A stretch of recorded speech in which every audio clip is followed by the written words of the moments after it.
Hearing before the Health Systems Planning Unit of the Office of Health Strategy, identified by docket number 1832224, CON, is being held on February 27 of 2019 to consider Manchester Memorial Hospital and St. Francis Hospital and Medical Center's application to establish a diagnostic cardiac catheterization and primary elective percutaneous coronary intervention program at Manchester Hospital without on-site surgical backup. This public hearing is being held pursuant to Connecticut General Statutes 19A, 639A, and will be conducted as a contested case in accordance with the provisions of Chapter 54 of the Connecticut General Statutes. My name is Michaela Mitchell. Victoria Veltri, the Executive Director of the Office of Health Strategy, has designated me to serve as the hearing officer in this matter. My colleague, Olga Arma, is also assigned to this application, and then to my right is our General Counsel, Damian Fontanella. Additional staff who are present from the Office of Health Strategy are Leslie Greer and Juliet Manilan. Leslie and Juliet, if you wouldn't mind raising your hands so that everyone knows who you are.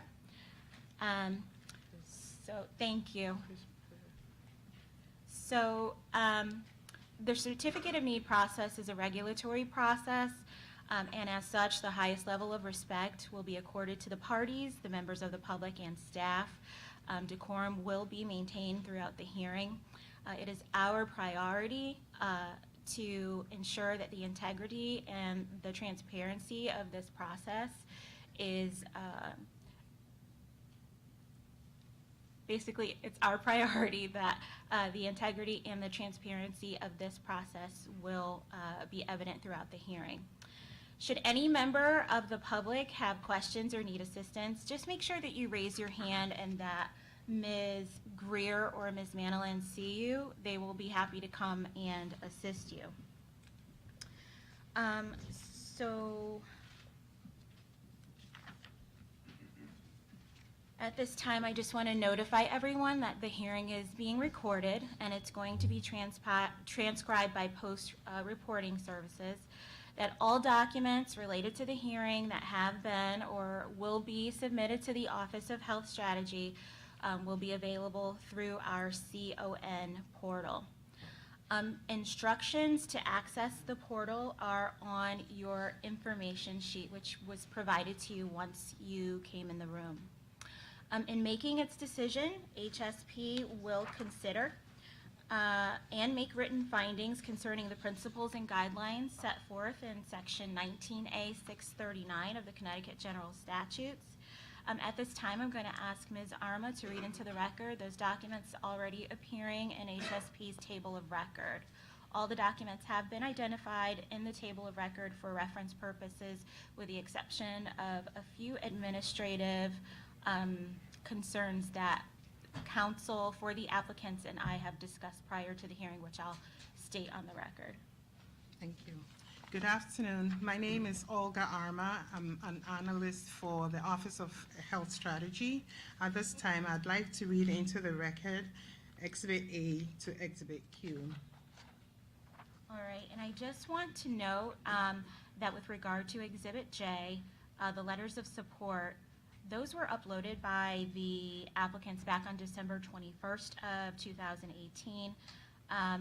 They include comment from the public, patients, legislators, and public officials.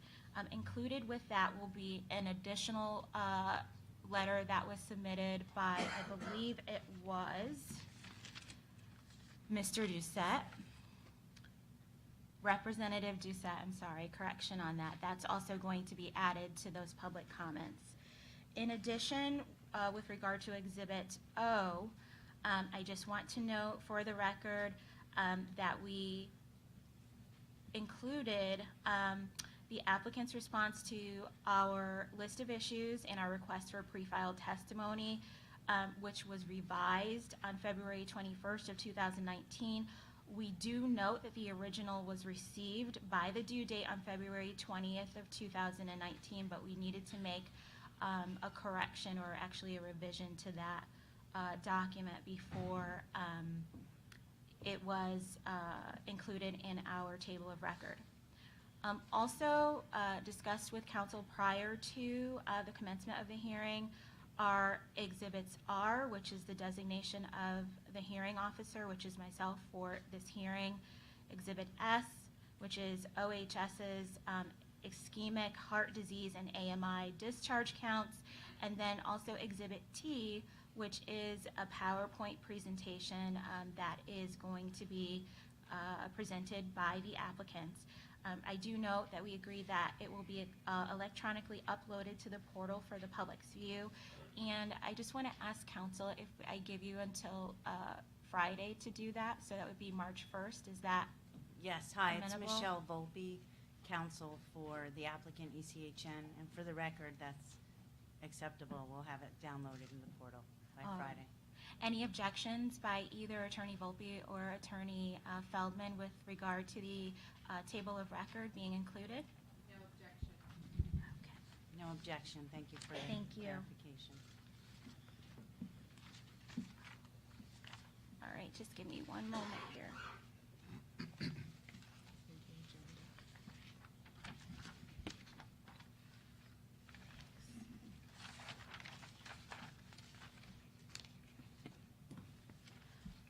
All right, so we are going to proceed as follows. The applicant is going to present its direct testimony, although we do have, in addition to that, I believe there's a legislative official that's here that's also going to speak. So from what I understand, the order is going to be Mike Collins, Dr. John Rodas, and then Senator Champagne. Got it right? I see council nodding their heads. So, Yeah, and, hi, Michelle Volpe again, counsel. We'd like to have the public officials be able to speak after Mr. Collins and Dr. Rodas, if that's okay, so we don't, their time is valuable, and we don't want them to wait around too long for All our right. presentation. we can do that. All right, And then thank you. I also note that Mr. Doucette is also here too, Representative Doucette. So we will have you go after Senator Champagne. After the applicant has presented its direct testimony, we will ask questions, and then we will hear from the public. So prior to taking testimony, I would just like all of the individuals who are going to testify on behalf of the parties to stand and raise your right hand so that you can be sworn in.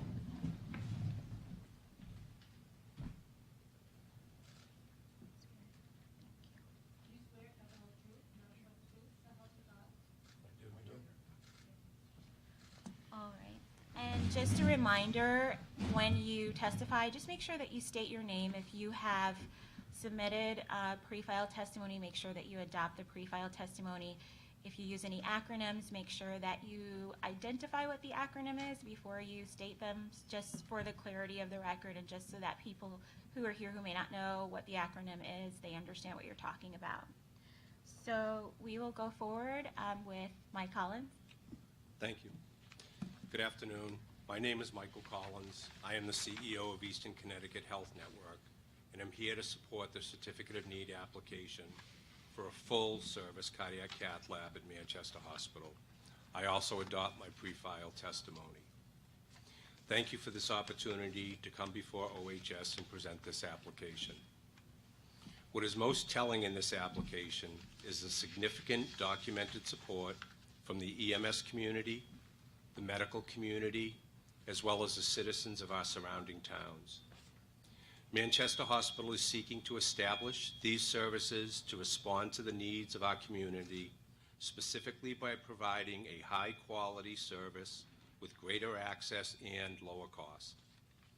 We are committed to investing in service lines as well as working with regional partners to address needed services, which we have done in the past with the addition of 38 psychiatric beds in our system over the past 3 years. We focus on the needs of our service area, specifically the patients east of the river. There are many patients in our area that rely solely on ECHN for all of their health care needs. We treat them in our affiliated primary care and specialist office, as well as our 2 hospitals and multiple outpatient access centers throughout our service area. Despite the geographic distance to downtown Hartford, some of these patients will not electively seek care across the river, and in emergency situations are forced to seek care outside of our system. We can do better that for our community. The application before you demonstrates the need for diagnostic cardiac cath, as well as elective and primary cardiac intervention. I would also like to introduce the individuals here to present testimony in support of the application. John Rodas, the Chief Executive Officer of St. Francis Hospital, Dennis McConville from ECHN, who will be giving the presentation on the public need for these services, Dr. Vashis from St. Francis Hospital, who will speak to the clinical benefits and can respond to questions on the clinical and quality aspects of this program, and then the senior financial individuals from our respective institutions. To my left, Mike Follett from ECHN and Jim Harris from St. Francis. In addition to these individuals, we have other distinguished guests whom include local cardiologists, interventionalists, physicians, EMS community leaders, local and state officials, our own ED leadership from ECHN, and our hospital partner, St. Francis. Thank you. Thank you, and we'll go forward with Dr. Rodas. Good afternoon, Attorney Mitchell and OHS staff. My name is Dr. John Rodas. I'm the president of St. Francis Hospital. It's my pleasure to be before you today to lend St. Francis full support to the proposed CON application for Manchester Hospital to provide diagnostic cardiac catheterization and primary and elective angioplasty services. I appreciate your willingness to accommodate my schedule as I have a board meeting this evening, so I apologize ahead of time, and I appreciate your accommodating my schedule. I urge this office to approve this application before it. St. Francis has been serving the community for well over a century, offering a full array of hospital services. We're one of only 3 level 1 adult trauma service center hospitals in the state, and we've recently been recognized one of the top 250 hospitals in America by Health Grades. Included in our services are interventional cardiac services providing through Hoffman Heart and Vascular Institute.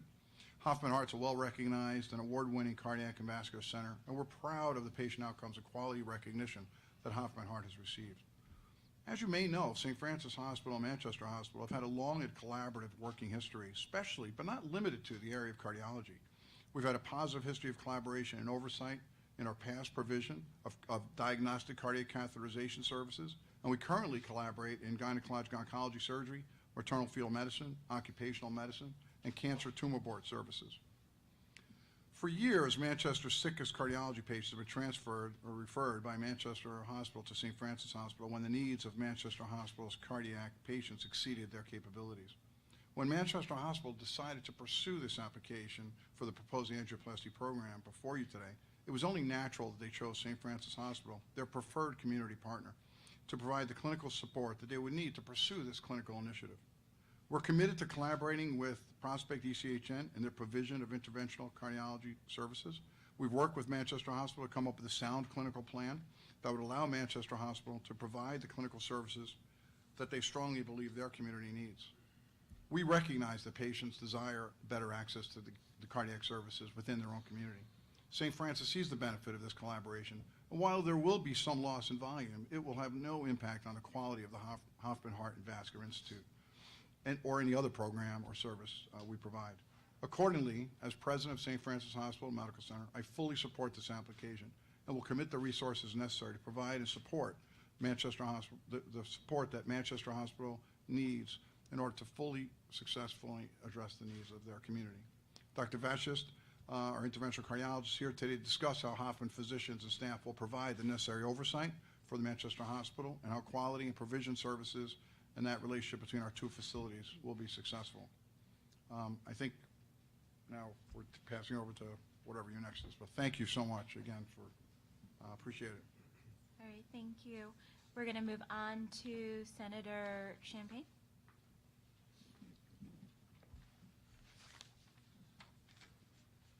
Thank you so much for coming out, and just a couple words. First of all, good afternoon, Attorney Mitchell and other members of the Office of Health Strategy. My name is State Senator Dan Champagne, and I represent the 35th District, which includes many towns served by ECHN, including Ashford, Coventry, Ellington, Pomfret, Stafford, Tolland, Union, and Willington. That doesn't include all my towns, but many of them are outside. I'm also the mayor of the town of Vernon and a member of the ECHN Advisory Board. In my role as state senator, I'm a ranking member on the General Assembly's Planning and Development Committee, and I serve on public safety and judiciary committees. I am here to commend ECHN and St. Francis for their commitment to improve access to needed health care services for residents in Eastern Connecticut while addressing the cost of care in our state. As a police officer serving the town of Vernon for 22 years, I've witnessed the critical need for access to health care when minutes count. Having been a first responder, I can't stress enough how important it is for residents in these communities to have access to the cardiac services that these two hospitals will offer at Manchester Memorial Hospital. ECHN has proven its commitment to address our community's health needs and provide comprehensive, high-quality programs and services to the residents of the surrounding communities. Treatment and care for heart disease is one of the most significant health needs identified for residents in our area. By partnering with the St. Francis Hoffman Heart and Vascular Institute, the ECHN Cardiac Catheterization Lab in Manchester will offer residents access to the best possible cardiac care much closer to their physicians, their families, and their homes. The partnership that ECHN has formed to offer a diagnostic cardiac catheterization program at Rockville General Hospital many years ago was a valuable service to patients here. Unfortunately, as the practice of cardiology evolved, the cardiologist determined that a cardiac catheterization program that did not include interventional catheterization procedures too often resulted in subjecting their patients to repeat procedures at other hospitals.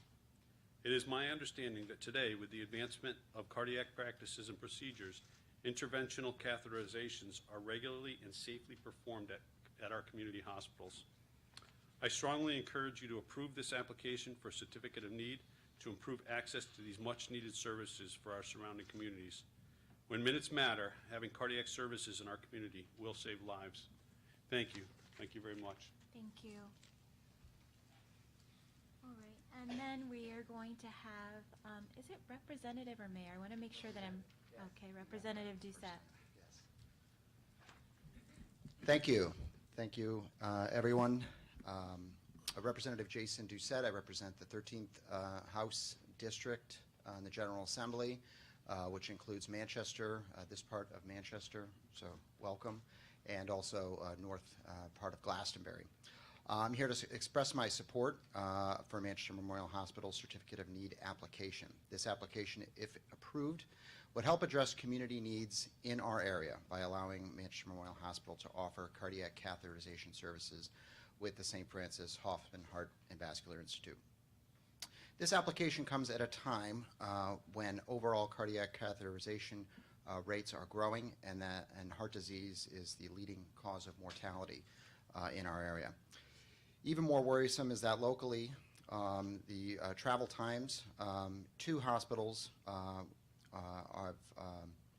would be significantly lower, of course, if we were to offer this service here in Manchester. The time saved will also save lives. A recent survey showed that 61% of ECHN patients, as you will hear, would have preferred their procedure to be performed at Manchester Memorial Hospital. I strongly support this application as I believe it will improve patient access for my constituents to cardiac catheterization. Most importantly, reduce the door to balloon times and save lives in our community. In my mind, it is good public policy to provide increased access to the people in our community. And while I understand there are other considerations that come into the decision on any certificate of need application, from my perspective and from those speaking on behalf of my constituents, I believe that access to health care and to these services should be of paramount importance. On a personal note, I will say that my family, as I know many others, have been affected by heart disease. My father, I believe, has had 5 angioplasty procedures. The first one was at St. Francis. He is from Manchester, no longer lives here. He and I joke that by the time that I'll need it, hopefully we'll have drive-through services available for that procedure. But again, I think it does speak to the fundamental issue here, which is access, which is door-to-balloon times, which I believe should be of paramount importance in your consideration of this application. Thank you very much. Thank you. Are there any more elected officials in the room? Good afternoon. I'm not elected, but I'm the city manager of Manchester, and I appreciate this opportunity. I'm here not so much as the city manager of Manchester, but as a resident of Manchester and a very grateful patient, emergency patient at St. Francis. And I thought maybe what happened with me might be instructive here. It was Labor Day weekend in 2017. I was working out at the local. Sir, I Yes? don't mean to. Can you just tell us your name? Just I'm so we sorry, have the Scott rec- Shanley. Got it. Thank you. I was working out at the gym Labor Day weekend 2017, as I do 4 or 5 times a week and had for a decade. I didn't know what was wrong, but something was really not right, very irregular, so I headed down for a cold shower. Blessing number 1, a fellow gym goer caught me as I fell to the floor. As I gained consciousness, blessing number 2 was that the trainer was calling 911 and she didn't listen to me when I was telling her, no, I'll be fine. Blessing number 3, Manchester EMS responded. We have paramedic services, 5 on duty, 24/7, 365 in Manchester, so our response is typically 4 to 5 minutes. That was a great blessing for me. They arrived in just about 5 minutes. They do what they do, and I was on my way on 84 in a half a mile. I was on 84 on my way to St. Francis. I was hooked up to a device that we'd purchased that was already communicating vital information on my status to the folks at St. Francis. Traffic was light because it was a Saturday morning. This is blessing number 5. According to my wife, who was in the front seat, she was astounded that even with lights and sirens, people would not pull over. I told her thank you. I arrived. I was met by a team at the loading dock, was prepped up and on the cath table in just about 10 minutes over the golden hour from the time I dropped. It was just about as good as it gets, and I'm very, very grateful. I had a couple of stents. I can't control genetics. Everything else is fine. So why am I here if everything worked out? I'm here because I know how blessed I was. What if I hadn't been caught by a concerned citizen or I was unwitnessed? That would have tacked another 15 minutes on, perhaps. Suppose we didn't have the kind of paramedic response that we have in Manchester. Tack on 10, 15 more minutes. Suppose I was 5, 10, 15 minutes away from 84, which you can be in Manchester. Knowing what traffic can be like on 84, what if it hadn't been a Saturday morning? Had it been a Tuesday morning at 7:30? Suppose it was snowing. Suppose there was an accident. Suppose I lived in Tolland or Willington.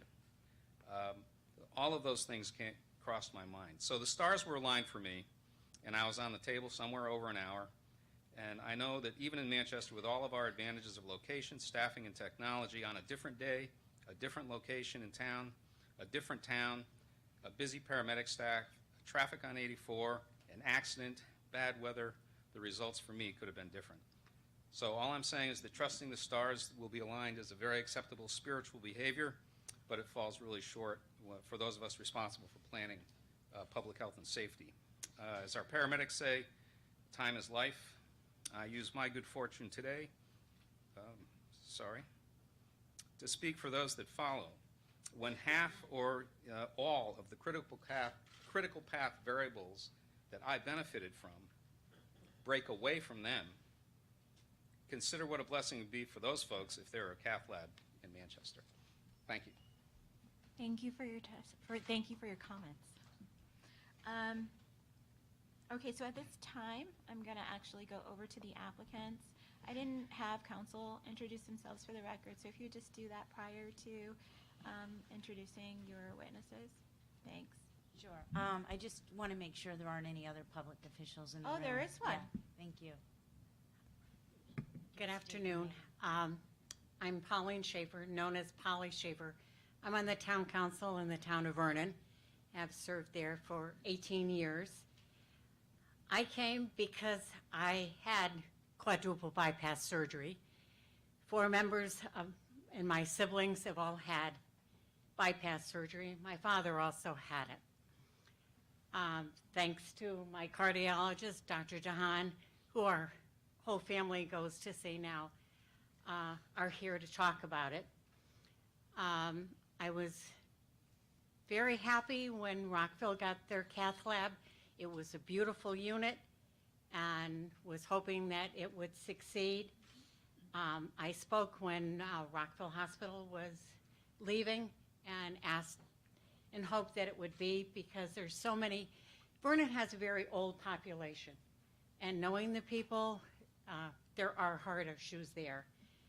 And I was hoping that we could keep it there and build on the heart issue plant, but that didn't happen. So I really, really would love to see it here in Manchester.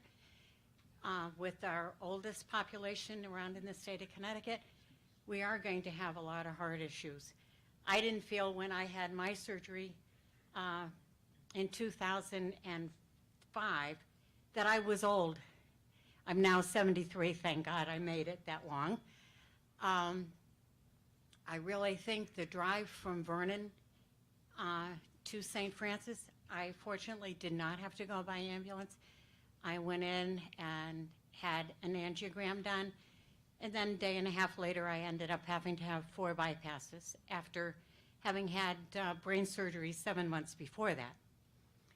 And I'm very thankful that the doctors that we have in this area picked up on a very rare genetic problem that I had. And I really think with having it close and not ever having, I know sometimes you're going to have to go to St. Francis or Hartford or maybe even Yale New Haven for certain things. But the drive for some people who don't always have transportation and don't always feel that they should call an ambulance, and family members going to visit them in the hospital, it's a long, tedious drive and a very hard drive for them getting into Hartford with all the traffic during the hours and getting there at night. So it is, I 100% support the cath lab, and hopefully that the cardiologists that are in Manchester and in the area will come and make use of it. Thank you.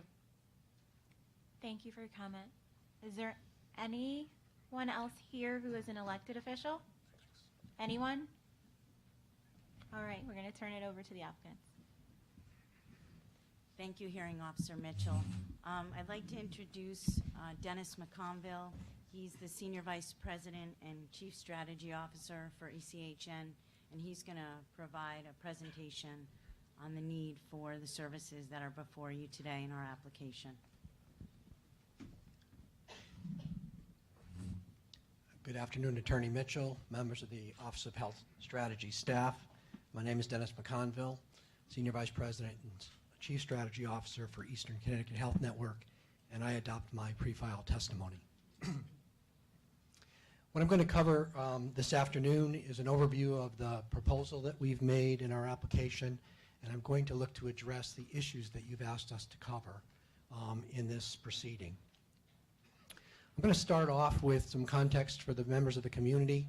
This is the ECHN service area. It's 19 towns east of the Connecticut River, 347,000 residents, 9 primary service area towns highlighted in yellow, and 10 secondary service area towns in blue. I have been doing the planning for Eastern Connecticut Health Network for 20 years, and this is the geography that I have focused on for all of our service line planning, community health needs assessments and plans, and the medical staff development plans and physician recruitment. ECHN is a very important economic partner for the region. We provide almost 3,200 jobs. We paid $178 million in wages and benefits in 2018. We paid sales and property taxes of $5.1 million as a for-profit organization, a hospital tax of $8.4 million, and IRS recognized community benefits of $23.7 million.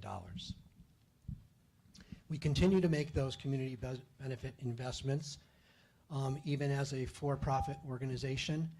Significant amounts of these benefits are directed towards addressing community health needs. For heart disease, our focus for these efforts are on educating and addressing the determinants of heart health, blood pressure, smoking, diabetes, physical activity, nutrition, and weight control. And we do that through a variety of means: lectures, health screenings, support groups, and subsidies. The subsidy for our diabetes program alone is $300,000 a year. The community health needs assessment that we're working from right now was conducted in 2016. These are the significant health needs that were identified through that study: heart disease and stroke, diabetes, cancer care, access to providers, and behavioral health and addiction care. I provide some detail here for the behavioral health efforts because we've made significant effort to try and address this community need. We constructed an eating disorders unit at Rockville General Hospital. It's a 30-bed unit. It's only the second of its kind in the United States, and we draw patients from beyond our state borders there. A new adult behavioral health unit was constructed at Rockville for 24 adult behavioral health patients last year. We renovated a unit at Manchester to address a program that was sorely needed by our community, a geropsychiatry program. We have 22 beds that we opened a year ago for that service. We're partnered with the Manchester Police Department for their HOPE program, with the Connecticut Community for Addiction Recovery to provide counseling services in our emergency department. And we're working on the Zero Suicide Initiative with CHR here in town. Heart disease is the #1 and leading cause of death in the United States, in Connecticut, and in our service area. When we look at the mortality data published by the Connecticut Department of Public Health for ischemic heart disease and myocardial infarction, 10 area towns have higher mortality rates for coronary artery disease than the state average.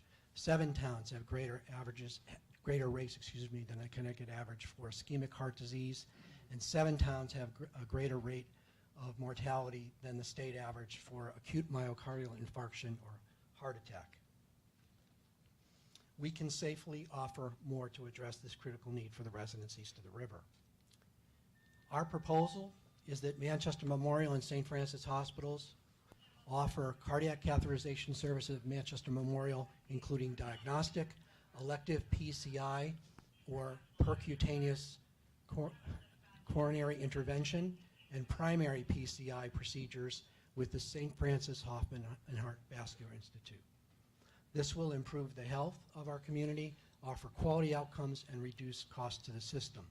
It's a regional approach, improving access to a service that doesn't exist in our community. We would move from a 120-minute to a 90-minute target for emergency treatment for patients. We would be able to manage our patients within their network of care, close to their providers, avoiding handoffs of patients and managing the cost of care. We would also meet the recognized best practice guidelines by the experts, and the Hoffman Heart Institute program with its medical oversight training and quality program would be offered here. We have the number of physicians we need with the required experience to staff both the lab at ECHN and St. Francis.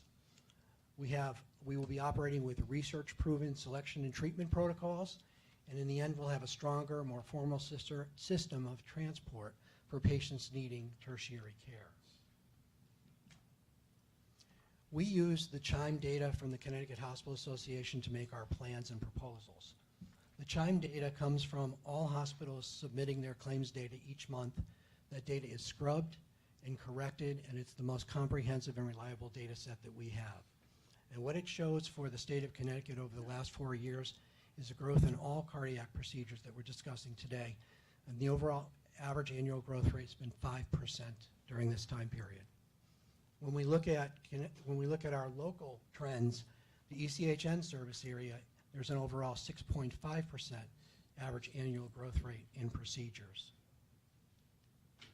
There was some question about the volume of procedures at St. Francis.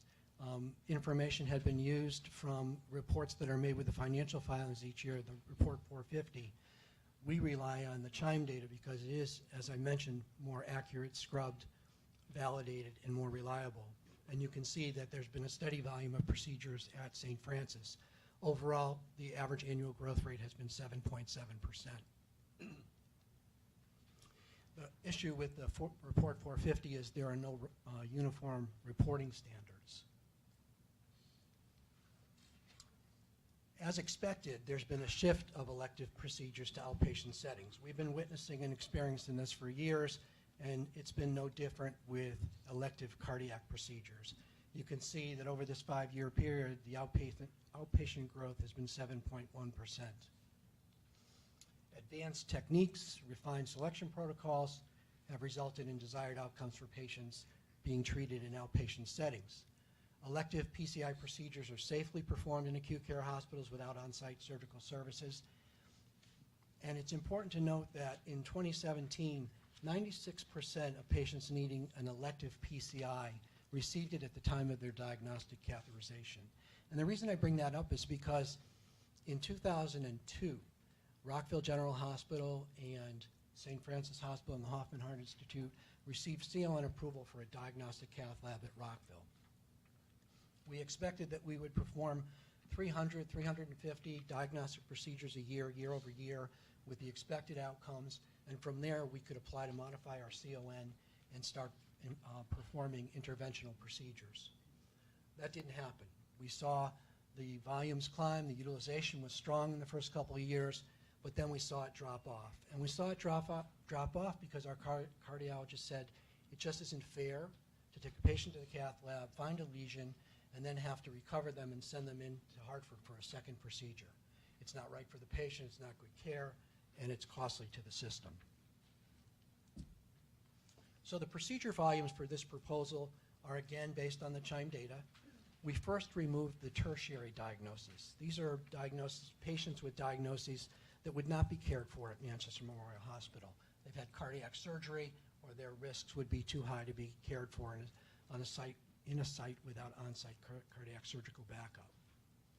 We modeled that 41% of the elective procedures, which is our emergency department market share, would be performed at the Manchester Cath Lab. For the STEMIs, the ST elevated myocardial infarction patients, the patients having heart attack, we modeled that 75% of those primary PCIs would be performed at Manchester Hospital. This is a conservative projection given that Manchester is closer to all towns than the hospitals in Hartford. We would meet the best practice minimum thresholds with those projections. The best practice guidelines say that you should annually be providing at least greater than 36 STEMI procedures and greater than 200 total PCI procedures as a cath lab. We would be performing 85 STEMI procedures and 255 total PCI procedures, well above the minimum thresholds. The other thing that's important with this proposal is we're not going to be ending up with any low volume providers. St. Francis and Hartford, once we account for the shift of procedures based on their market share to Manchester, would be still providing 3 to 5 times the minimum required procedures. The guidelines talk about geographic isolation. The travel time to a hospital, the target is 30 minutes. The guidelines support that another PCI provider could establish a service if they're located more than 30 minutes away. When you consider the drive time during the morning commute to Hartford, Manchester to St. Francis is up to 40 minutes away in decent traffic and 35 minutes away to Hartford. So Manchester is geographically isolated for primary PCI. More important is the geographic isolation of patients from the towns, the surrounding towns. If you consider the drive times during the morning commute to St. Francis, Hartford, and Manchester from the center of the towns that we serve, 13 towns have travel times greater than 30 minutes to St. Francis, 12 towns greater than 30 minutes to Hartford, and even 4 times, or 31 to 34 minutes, away from Manchester. The patient population is geographically isolated for primary PCI. Manchester Hospital is the closest hospital to all the ECHN service area towns. We talked about 30 minutes to get the patient to the lab. The standard target is 90 minutes door-to-balloon time. We were asked to provide the median door-to-balloon times for all patients with STEMI that had primary PCI at St. Francis for fiscal years 15, 16, and 17. You can see on the graph, the blue bars, the times were 51 to 65.5 minutes, well within the 90-minute target. When a patient presents to one of our emergency departments where we don't have PCI capability, we tack on another 30 minutes to the target. Our position is every patient deserves that 90-minute target and the opportunity to get to the cath lab and a device as quickly as possible. You can see the range of, when you look at the median door-to-balloon times for the patients transferred to St. Francis in those 3 years from our emergency departments, that the median times were anywhere from 101 to 113 minutes, and some patients waited as long as 207 minutes for their treatment. 19 patients out of that data set experienced times greater than 120 minutes. In 2012, the Department of Public Health issued guidance to the EMS community and essentially directed EMS providers where they had patients with STEMI or impending MIs to be transported to the nearest PCI facility directly. So patients are transported directly around our hospitals to the hospitals in Hartford. The issue is 81% of the patients that come to our emergency departments come by car. We will always have patients present to our emergency department with STEMI or unstable angina. So what have we done in terms of improving door-in to door-out times in our emergency departments? We've made the collaboration between our hospital ED staff and the local EMS staff for timely transfers a focus. We've provided ongoing education to those staffs. We've modified our STEMI guidelines for medication and testing, developed an order form to assure clear communication among providers both in the field and at the hospital. We've made adjustments to nurse staffing to reduce door-to-medication times. There are some important positive cost implications to this proposal. When we consider the patient mix for the patients would be served at the Manchester lab, and we consider what the payers would pay on average per procedure per patient for these procedures, comparing Manchester's average cost to St. Francis' average cost, or payment, I should say payment, there's a savings of $2,900 per patient on average. That, in the first full year of this proposal, is a savings of $2.34 million. When we look at and include years 1, 2, and 3 of this proposal, as we're ramping up to that third year, the savings is $5.4 million less cost to the system over those 3 years. We've had tremendous public support for this application. Our medical community, our EMS providers, I've met with leadership of all of these towns, Manchester, Vernon, Andover, Coventry, Ellington, and Tolland. This is an access issue. When patients have to be transported into the city, that could be an hour and a half that they're away from their towns and unavailable to the residents of their communities. It's also sometimes difficult for them to convince patients that they need to go downtown when they have their providers here and usually get their care here. We had over 1,450 letters of support, signatures, and testimonials from the community elected officials, and we have a letter of support from Anthem for this proposal. We were asked to provide written evidence that patients would have their cath done at Manchester Memorial Hospital. So we surveyed 506 current and former cardiac rehab patients. We mailed those out and got 153 surveys back, a 30% response rate. 94 patients said they would have their cath at Manchester. 57 said they would not. 61%, the majority, said they'd have their cath here in Manchester. Interestingly enough, that's St. Francis market share for cardiac procedures. 35% is Hartford's market share for cardiac procedures, and this is based on 2017 data. And these are patients that have typically had cardiac surgery or an angiography, and essentially, and we're not surprised that patients who are treated at Hartford are loyal to their providers, and not surprised to see that 37% response.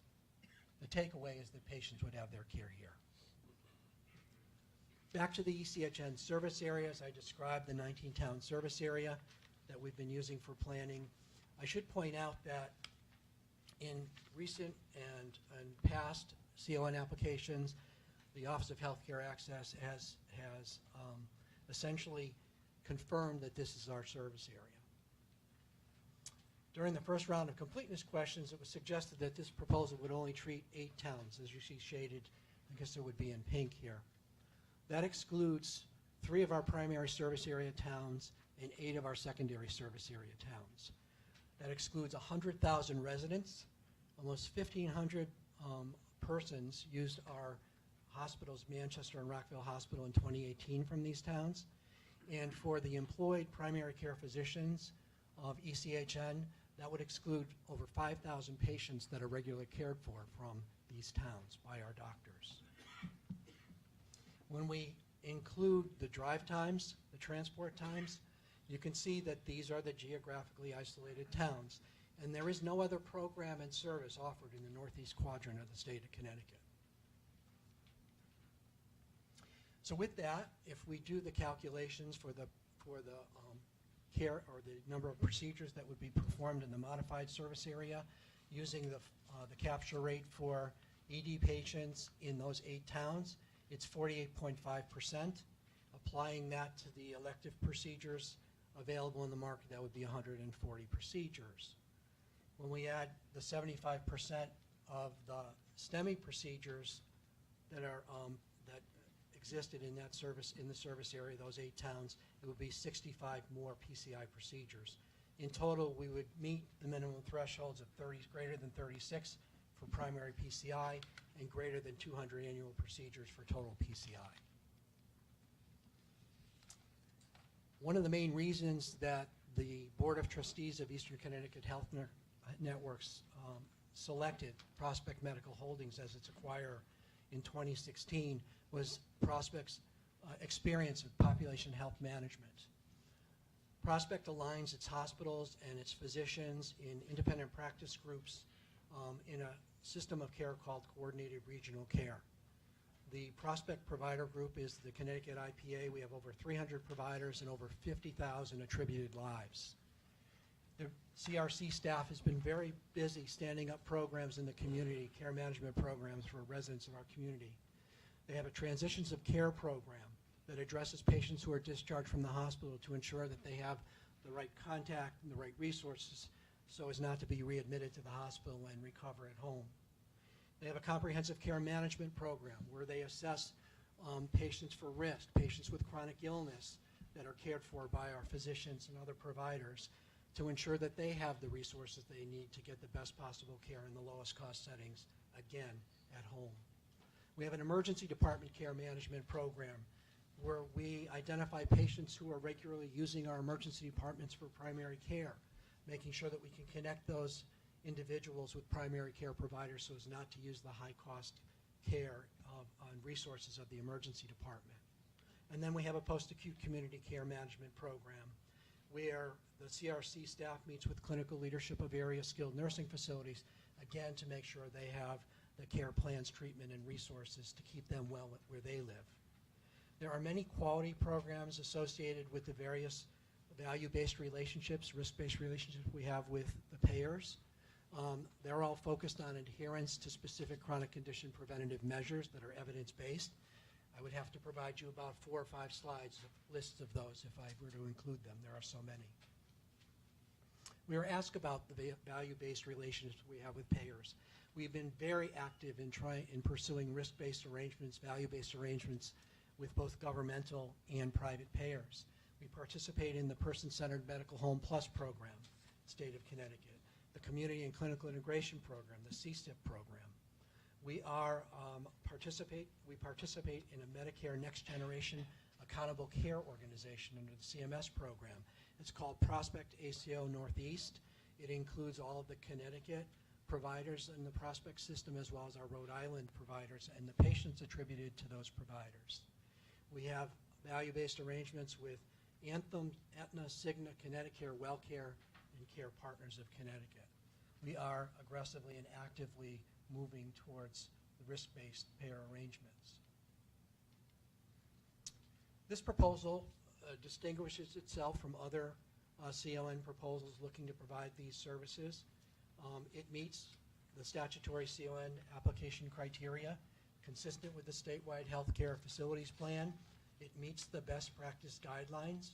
It addresses public need where no providers exist. It improves access, preserves choice, and it relieves the emotional burdens of patients that live east of the river. I've lived here all my life. It isn't until you live here and you talk to people that you realize they don't like going across that river. As many bridges as you might put up, we don't like to go there. It will not result in unnecessary duplication of services. It will be the Hoffman Heart and Vascular Institute's program offered here without diffusion of the professional expertise. It doesn't threaten the best practice volume of others. There'll be no low-volume providers as a result of this proposal.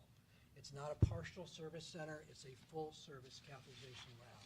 It's financially feasible, it's cost-effective, and the cost and the quality of the healthcare delivery will not be compromised. It'll be improved, not just for emergency patients, not just for patients with STEMI, but it allows patients to stay within their system of care with their providers who they're familiar with and trust, near their families, but yet we will still have a more formal system of care with a tertiary, a renowned tertiary provider for patients who are higher risk or that need services that would not be provided at Manchester Hospital, namely cardiac surgery.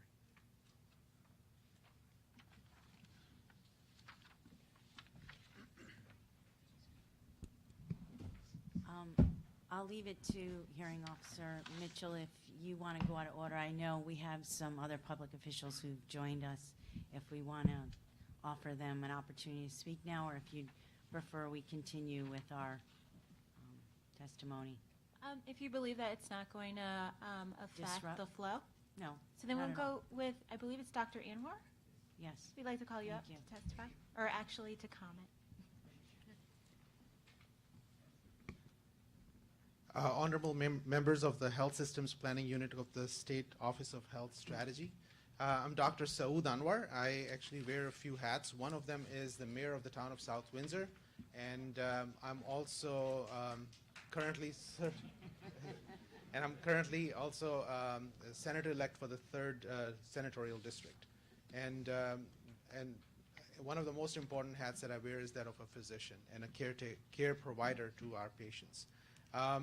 As a care provider and a pulmonary critical care physician, I have been part of this community for about 20 years. And I'm also involved in educating the next generation of student physicians, residents, and medical students. One of the things that we always stress to our medical students in the intensive care unit and otherwise is that time is muscle. So when we say that time is muscle means that every second once the blood flow to parts of the heart is blocked is critical. So that actually causes the death of the heart tissue in a matter of seconds, and in every second becomes critical. Now, once that muscle tissue dies, the ejection fraction or the heart's capacity to pump gets decreased. And that will determine how long a person will live, what will be the quality of life, what financial and emotional and physical resources will have to be placed to try and help that individual live the remaining part of their life. And that's why the time is muscle is that we have to act immediately in that situation, and going from one place to the other is going to really have an impact on what the ejection fraction is, what is going to be the impact on their life. So that's very important for individuals when the technology is available, the safety is available, for restricting a community from being able to have an appropriate quality and quantity of life based on a decision based on another healthcare entity who's hesitant for just market share. It's not fair to a community. It is unfair, it is wrong, but it's also increases the cost of burden to the entire healthcare systems in the state of Connecticut. So that's one part. The other thing is, if we do diagnostic studies, we are giving intravenous dye to be able to get a look at the heart tissue and the blood flow to the heart. As we are looking at that, that's the time when this tissue, the IV dye is given to actually start to intervene and take care of it, because technology is available, the patient is right there, and this would be an opportunity to try and fix it as we speak. Now, if somebody has a diagnostic test and then we send them away and then have another test to be able to do the therapeutic interventions, that is not fair to the patient either, because they're going to get more intravenous dye. That's going to have a negative impact on their kidneys, and they're actually taking their time away from being able to be healed right away. So these issues are impacting individuals in this community. The community has grown. If you look at how fast this region is growing from a population point of view, this is the part west of the river is getting saturated in the immediate greater Hartford area. We are actually now have far more growth on the eastern side of the river, and this population needs to have the technology and the capacity to be treated in an immediate fashion that we would want, you would want for your loved ones to have. And we are just asking the same thing, that just treat this community just like your family would want. Protect their hearts, protect the tissue, so that they can actually live on to the lives that they would like to have and that we would like all of our loved ones to have. Thank you for your time, for listening. Thank you. Thank you for your comment. Thank you. Are there any additional elected officials while we have a chance? Okay. We're going to have Dr. Vashis speak now. Good afternoon, Attorney Mitchell and OHS staff. My name is Asim Vashist, and I'm a board-certified and fellowship-trained cardiologist specializing in interventional cardiology.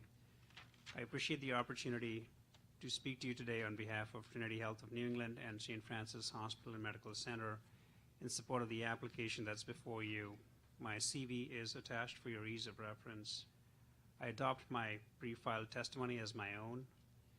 As stated in the application, our St. Francis Hospital Medical Center interventional cardiology team is prepared to provide Manchester Memorial Hospital with the necessary clinical and operational expertise and support to establish and maintain a cardiac catheterization laboratory with the capability of providing not only diagnostic cardiac catheterization, but also primary PCI and elective PCIs.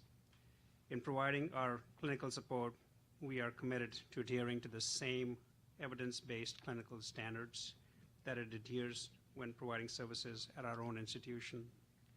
I'm happy to answer any questions Attorney Mitchell and OHS staff may have with respect to the role of St. Francis Hospital Medical Center in supporting the Manchester Memorial Hospital Cardiac Catheterization Laboratory and this clinical endeavor. Thank you. Now we'd like to offer financial testimony. Next, we're going to have a representative from St. Francis, Mr. Harris, is going to adopt his pre-filed testimony. You can step over here. There's a spot for you. Thank you.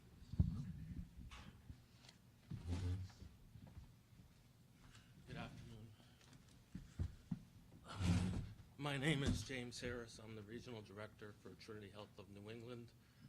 Trinity Health of New England comprises of 5 hospitals, 4 acute hospitals, St. Francis Hospital being the largest hospital within our system. St. Francis Hospital is also the largest hospital in New England, largest Catholic hospital in New England, sorry. I'm here to adopt my testimony as my own.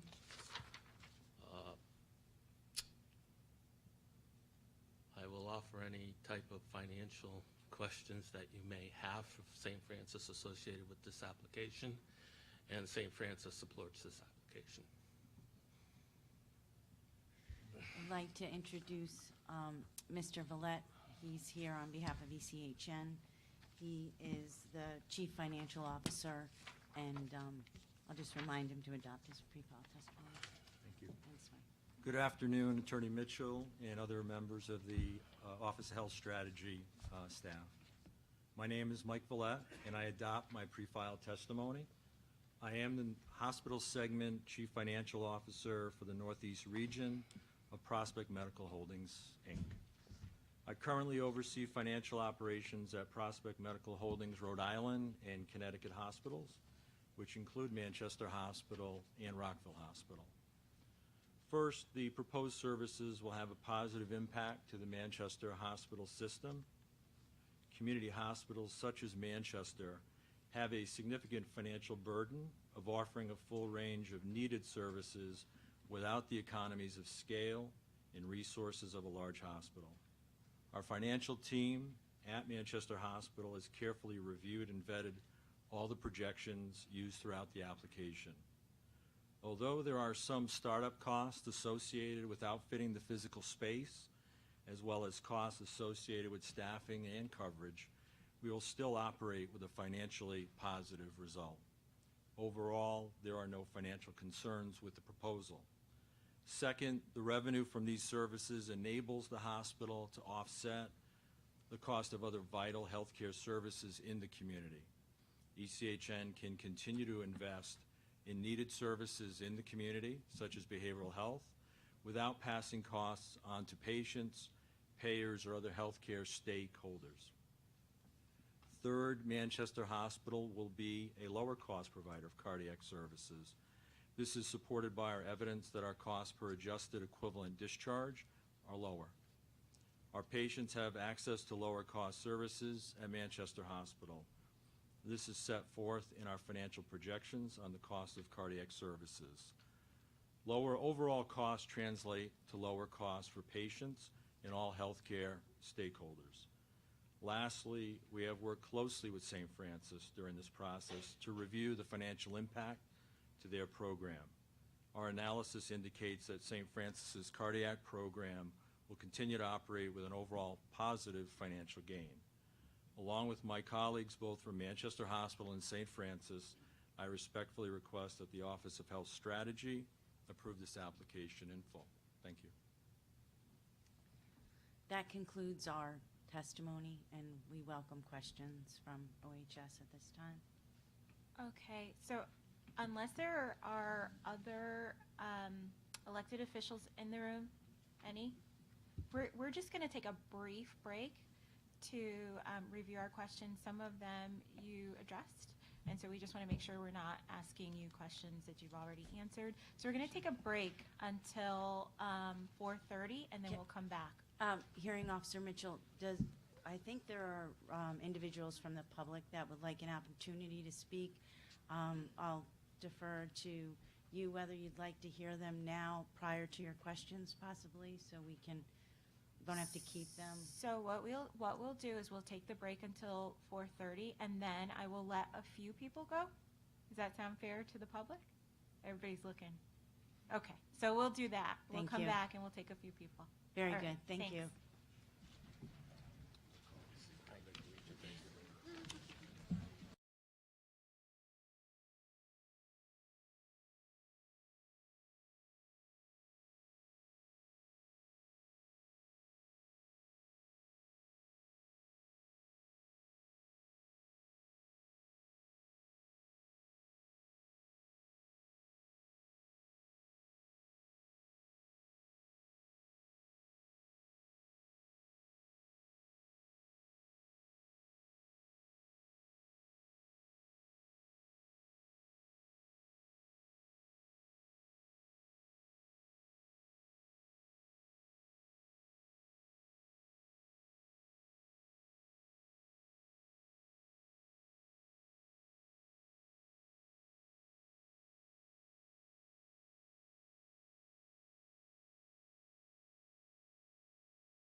So we are, before OHS asks questions, we are going to take some comments from the public. And each person who wishes to speak should have, written their name on the sign-up sheet that was provided by Ms. Greer, who's sitting in the front with the purple blouse and black blazer. We're going to call people up in the order in which they signed up, with elected officials coming first. While speaking, we just ask everybody to keep their comments to 3 minutes. And I just want you to know we strongly encourage you, if you would like to submit any further comments to OHS by email or mail no later than March 6th of 2019. If you're interested, our contact information is on our website and on the public information sheet that you were provided when you came to the hearing today. Thank you for taking the time to be here just in advance, and we are going to go ahead and start with Mayor Moran. Good afternoon, and thank you. My name is Jay Moran, and I'm proud to be the mayor of this great town of Manchester, Connecticut. Attorney Mitchell and other members of the Office of Health Strategy. Again, my name is Jay Moran. I've been mayor for 5 years. I'm here today enthusiastically to support the establishment of a full-service cardiac catheterization lab at Manchester Memorial Hospital. As mayor of Manchester since 2014, I'm keenly aware of the hospital's commitment to provide comprehensive and high-quality services to all those who are in need. I'm also aware that heart disease, along with access to care, has long been identified as significant health needs by residents of Manchester and the surrounding communities. The addition of cardiac services in collaboration with St. Francis Hospital's Hoffman Heart and Vascular Institute program will offer residents access to the best possible care in a setting close to home, saving times and lives. As important, patients and their families will no longer be burdened with travel and traffic into Hartford to receive the necessary care when it can be offered safely in our community. ECHN has proven its commitment to address our community health needs and provide comprehensive, high-quality programs and services to our residents of Manchester. ECHN partnered with the town to conduct Manchester Community's health needs assessment and have worked closely with our human service leadership to address our residents' health needs. They have made significant investments to added behavioral health programs. When the study showed a need for access to providers, they made reservations to our senior center and placed a physician there to see patients. Now they're partnering with St. Francis Hospital to address the most serious health issue, heart disease. We have an obligation to support the efforts of our community hospitals. We are striving to continuously improve quality with reducing costs, but struggling with lower payments for services and continued cuts in state and federal reimbursements for care. It is important for the state public servants to ensure that our constituents have local access to quality health care that is affordable.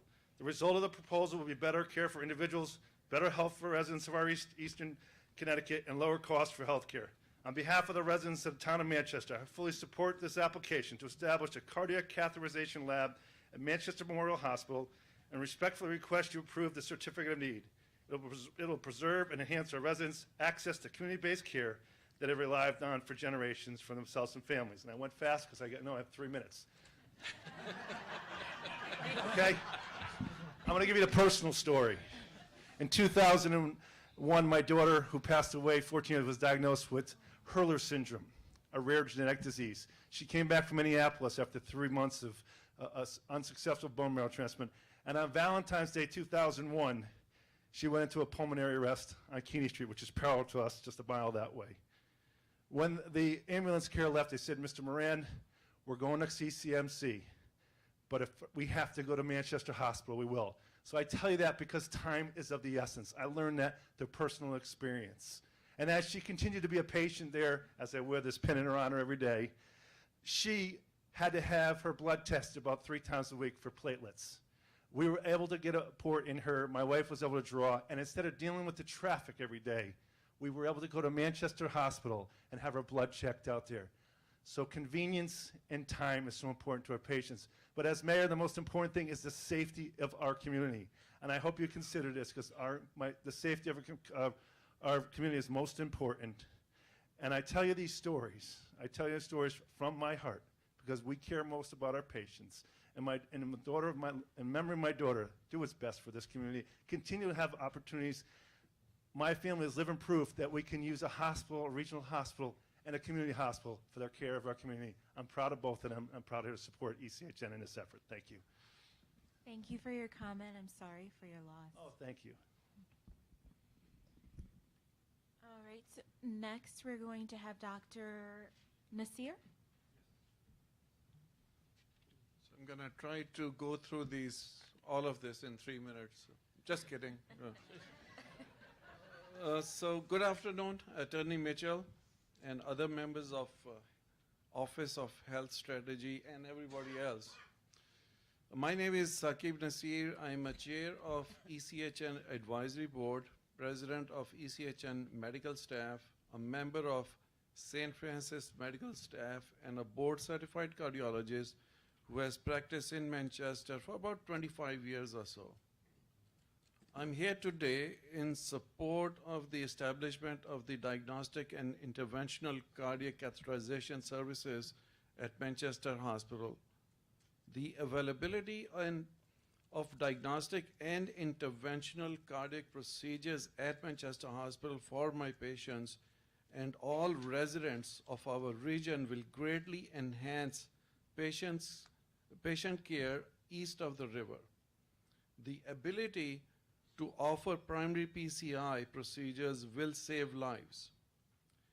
As you have heard many times during today's testimonies and other statements, that some of our patients who present to the emergency room at Manchester Hospital, they are subsequently transferred over to tertiary care centers for PCI, which is a percutaneous coronary intervention, and that wastes a lot of time.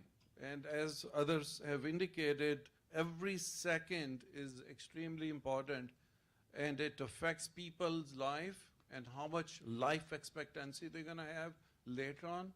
So the other thing is that many patients from our region, they are taken directly to tertiary care centers for PCI, and if we can provide care here, it would be much faster, and we can do equally good job, but it will be done expeditiously, and by doing that, we will reduce morbidity and mortality of such patients.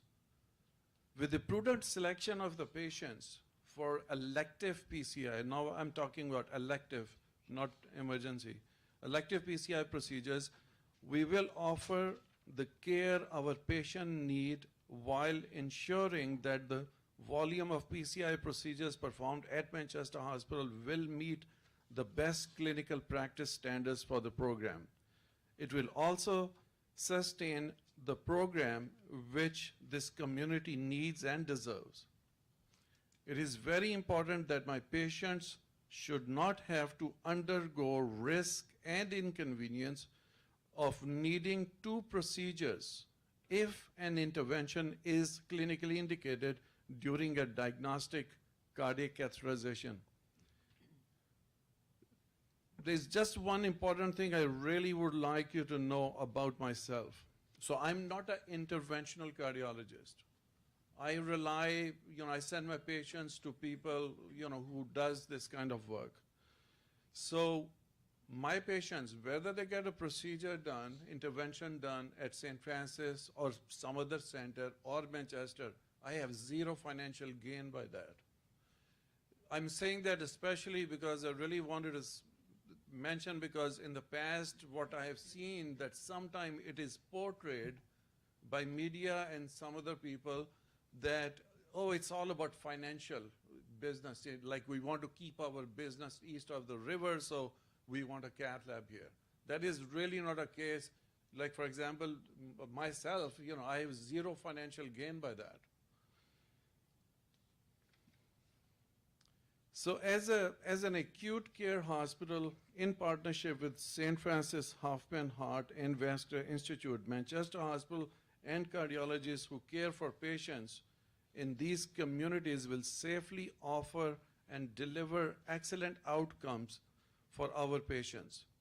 We were able to safely perform diagnostic cardiac catheterization procedures at Rockwell Hospital in partnership with St. Francis Hospital many years ago. And since then, the techniques and outcomes for interventional cardiac procedures have come a long way. And now, these procedures can be safely done here. Now, many of my patients are elderly, traveling outside their comfort zone, their community, going to Hartford, big city, going through the traffic, parking, all that hassle, that can all be eliminated if they can have procedures done here. It's good for the patients and their families. So as a cardiologist and an advocate for my patient, I'm not advocating ECHN, by the way. I'm a private practitioner. I'm strongly support the establishment of diagnostic and interventional cardiac catheterization services at Manchester Hospital. Thank you for your time. Thank you for your comments, Dr. Nasir. We're going to go next with Mr. Billiou.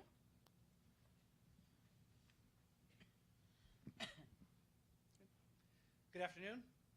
My name is Josh Bollier, and I'm a battalion chief for the town of Manchester Fire Department. Can you hear me okay? I can hear you perfectly. Oh, I just feel bad because I Oh, you're not mispronounced the your first name. person to mess up my name. That was very close. That was great. No problem. I'm the EMS officer. I'm responsible for our paramedic service, our first responder service for the town of Manchester.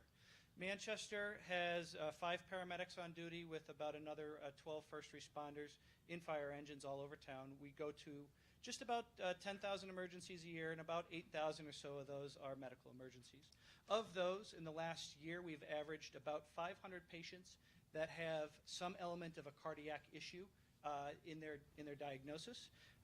And of those, about 50 have been STEMIs, right, ST elevation MIs, that have required a PCI center. So of that patient population, oftentimes by protocol or by chance that they might need PCI, all of those patients tend to go out of town right now. So I'm going to talk a little bit. Oh, and certainly our demand is going up. Manchester's growing. Everybody knows Manchester's growing. There's an expectation that our population, especially our elderly population, like everyone else, is going to increase significantly, and we expect the demand for cardiac services to increase as well with that. So I'm going to talk about time a little bit. Much like some of the people that have been up here have, but I'm going to focus on it from the EMS perspective. Certainly, somebody had mentioned door-to-balloon time, and that's super important. In EMS, we also look at first medical provider to balloon time. That metric is about 120 minutes. So when we look at our service performance, certainly we want to keep our first medical provider to balloon time down as low as possible, and having those capabilities in town here would be a big benefit for our patients to also ensure that we're cutting down those times as much as possible. For me, I'm most concerned with the effectiveness and efficiency of our EMS system. Our EMS system, like I said, we respond to a lot of emergencies. Every time we send a paramedic to the hospital, there's time with that. Well, the time is substantially less if we're in town than if I have to send them to Hartford or St. Francis and then get them back into town and get them in service. So having those services locally improves our system efficiency and supports our ability to respond to other emergencies in town. And finally, the other element of time that I'll bring up is, again, the impact on the families.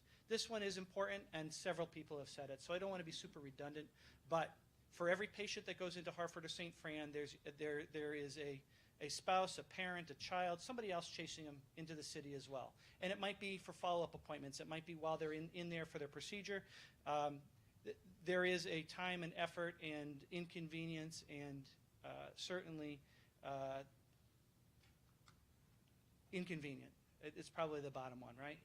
It's not easy for families to follow up with their loved ones when they're out of town here. We are the largest EMS provider in ECHN's catchment area. We do have a lot of patients that we bring directly to ECHN. I'll tell you that in closing, our relationship with ECHN has been stellar for decades. We have a great level of trust in their ability to provide care to our patients.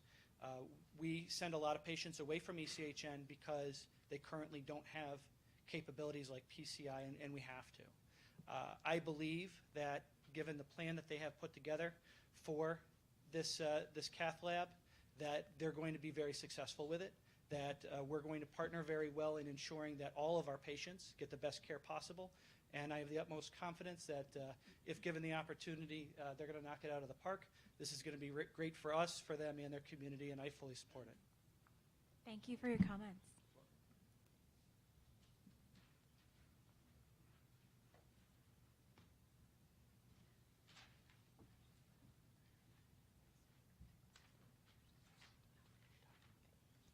Okay, so next I will call up Jim Castellone, Dr. Carroll, Dr. Cormatz, Peter Adamo, and Dr. Justin Lundby, and if you could come and speak in that order, and I will remind you at 15 seconds when your time is almost up.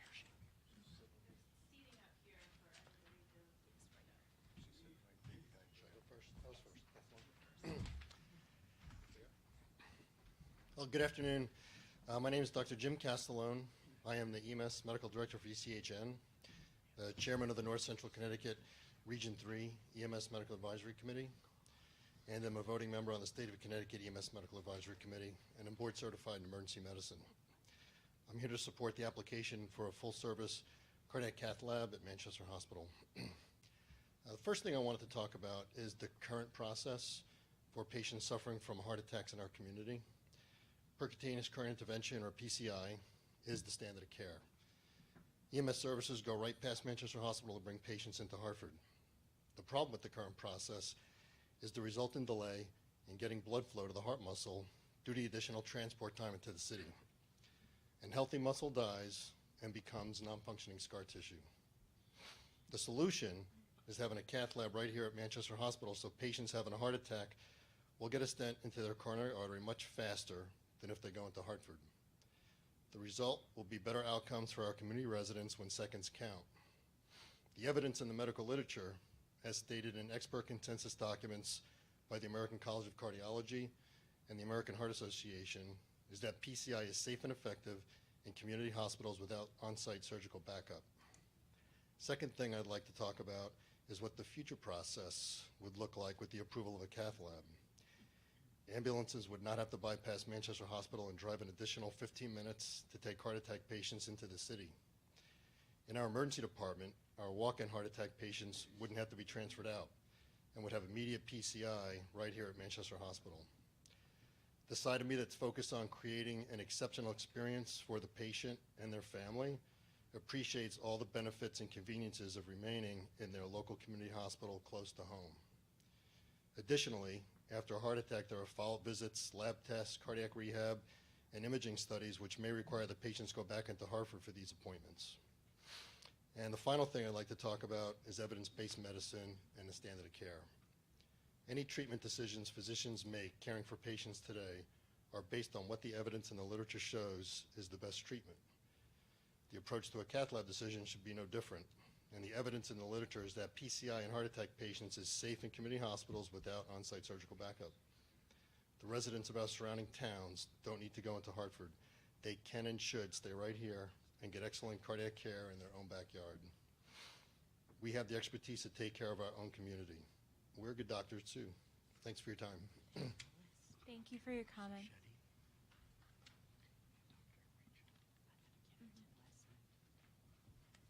Dr. Carroll, please. And Dr. Cormatz and Peter Adamo and Dr. Justin Lundby, if you could just come up front and sit in that order, please. Attorney Mitchell and members of the Office of Health Strategy. My name is Robert Carroll, and I'm a physician and Chair and Senior Medical Director, the Emergency Department at Eastern Connecticut Health Network. I've been a physician on staff at ECHN since 2000 and in the leadership role for the past 14 years. I did my residency training in emergency medicine at the University of Connecticut in the late 90s, where I spent the majority of that 3-year program in the emergency departments of Hartford and St. Francis hospitals, as well as their intensive care units. Throughout the subsequent 19 years, my colleagues and I at ECHN have provided emergency cardiac care to countless patients presenting with chest pains and heart attacks. In the most basic of terms, a heart attack is caused by a blockage of the blood vessel that carries blood and oxygen to the heart muscle. The best and most efficient method to treat a heart attack is to find that blocked vessel and open it up to allow the blood and oxygen to flow back through to the heart. This is called primary percutaneous coronary intervention, or PCI. The faster that this can be performed, the better the patient's outcome. Every minute that goes by means more and more permanent damage to the heart muscle and possibly death to the patient. The older school of thought was that coronary angioplasty must be performed in facilities that have cardiothoracic surgical capabilities immediately available in the event of an acute need. However, given the large number of coronary angioplasties that have been performed in the last few decades, through advancements in training and technology, these procedures have really been perfected and are safely performed in the community hospital setting. An excerpt from an article titled Percutaneous Coronary Intervention at Centers with and Without On-Site Surgical Backup, an updated meta-analysis of 23 studies, which was written by Lee et al. And published in the Journal of Circulation in 2015, states, in the current era of stents, the rate of serious complications and subsequent need of emergency surgery has dramatically decreased, with an incidence of 0.1% to 0.4%. That's between 1 and 4 in every 1,000 cases. Given the recent literature and the advances in technology that have shown primary PCI to be safe and effective in the community hospital setting, why wouldn't you want to offer this heart-saving procedure in the community? The facts of the matter are quite convincing. Number one, the same interventional cardiologists that are currently doing these procedures at St. Francis Hospital would be performing them at Manchester. In fact, efforts are already underway to bring additional expertise in interventional cardiologists to our service area. Number two, the same equipment and technology currently used for these procedures at St. Francis Hospital would be used at Manchester. And number three, the patients from our community that present to Manchester with a heart attack would benefit greatly from the decreased door-to-balloon time if primary PCI was available to them here. So I leave you with this question. If you or your loved one experienced a sudden onset of chest pain, wouldn't you hope that the hospital and emergency department that you rushed to had the capabilities to open that blocked vessel immediately? I know I would wish that for myself and my family members. Every minute counts when the heart muscle is dying, and your approval of our application would allow for us to provide the very best of cardiac care closer to home and with the least amount of permanent damage to the heart. I thank you for your time and consideration of our application. Sincerely, Robert Carroll. Thank you. Before the next speaker comes up, I understand we have Representative Rojas. Is that you? I'm going to ask you to come up first, and I'm so sorry. I don't mean to. Oh, would you mind for the other three? Everyone's important. I just know that there are some people that. So you can go, sir. Thank you so much for your patience. Sorry. Can we call up Dr. Sarah, please? And then after her, we'll hear from Dr. Sacchetti. And then Dr. Sarah? Dr. Mitchell.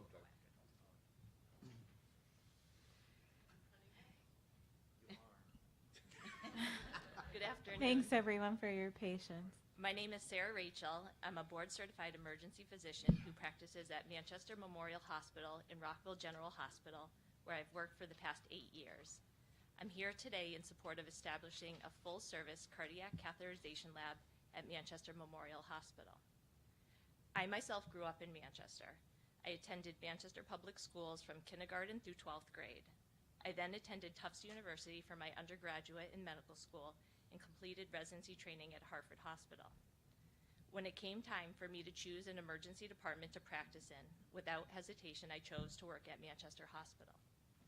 Every day, it's a privilege to serve the patients of my community, alongside some of the most dedicated and highly skilled medical professionals in Connecticut.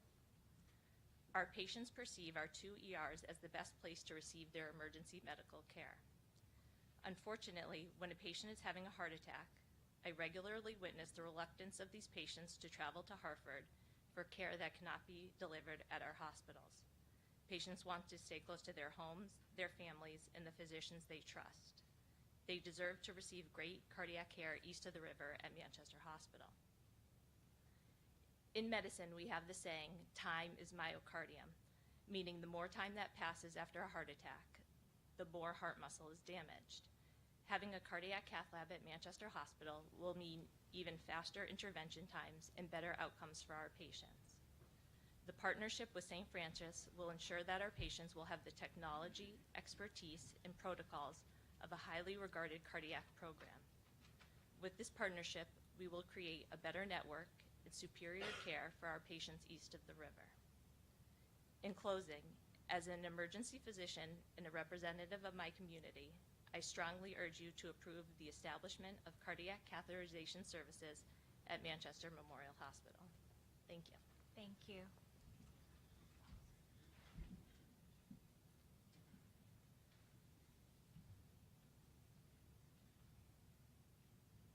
So we're going to have Dr.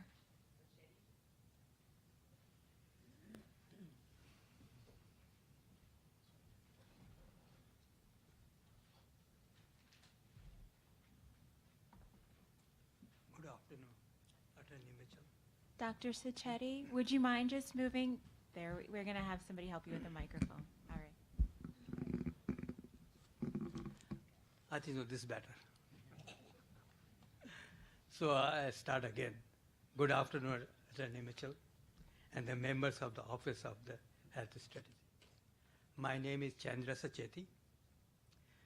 I am an interventional cardiologist on the staff of Manchester Memorial Hospital and St. Francis Hospital. And I had been doing angioplasty for the past 30 years. I was one of the pioneers who was trained by Dr. Williams, who I understand went and learned the technique from the Dr. Grantzik, who is the pioneer and who started the angioplasty procedure in the world. It has been almost 20 years when we offered diagnostic cardiac catheterization service at Rockwell General Hospital. The Rockwell General Hospital Hoffman Heart program was well designed at the time for a hospital without on-site surgical service. Patient received excellent care and experienced excellent outcomes. However, it wasn't long before, Attorney Mitchell, we realized that our patients would be better served by having the option of elective angioplasty available when clinically indicated to avoid a second admission and second procedure. And that was one of the reasons volume of the Rockwell Hospital went down. The advancement in equipment and technology and the selection protocol, which is very important for the patients, have proven that the PCI or angioplasty can be very safely done in a small community hospital. The closer proximity of Manchester Hospital to the residents of the east of the river will reduce the time to intervene for patients needing primary angioplasty procedures. As with the program that was offered at Rockwell Hospital in 2002, the proposal will be carefully structured so that the medically stable, I repeat, stable patients are treated at Manchester Hospital, while the higher risk patients or medically unsuitable patient will continue to be served at the San Francisco Hospital. And that will be the success for the program. And that's what we did in the Rockwell. And I'm glad to say that we did not have any single complications during our cath lab in the Rockwell Hospital because our selection protocol was very strict. In my everyday experience, some elderly patients are reluctant to travel into the Hartford area to receive services, and some even refuse the care. And my practice in the Vernon, where is a population, and I can say that I know almost all the patients in the Vernon area. And I feel when they refuse to go to the Hartford for the service, which they really need.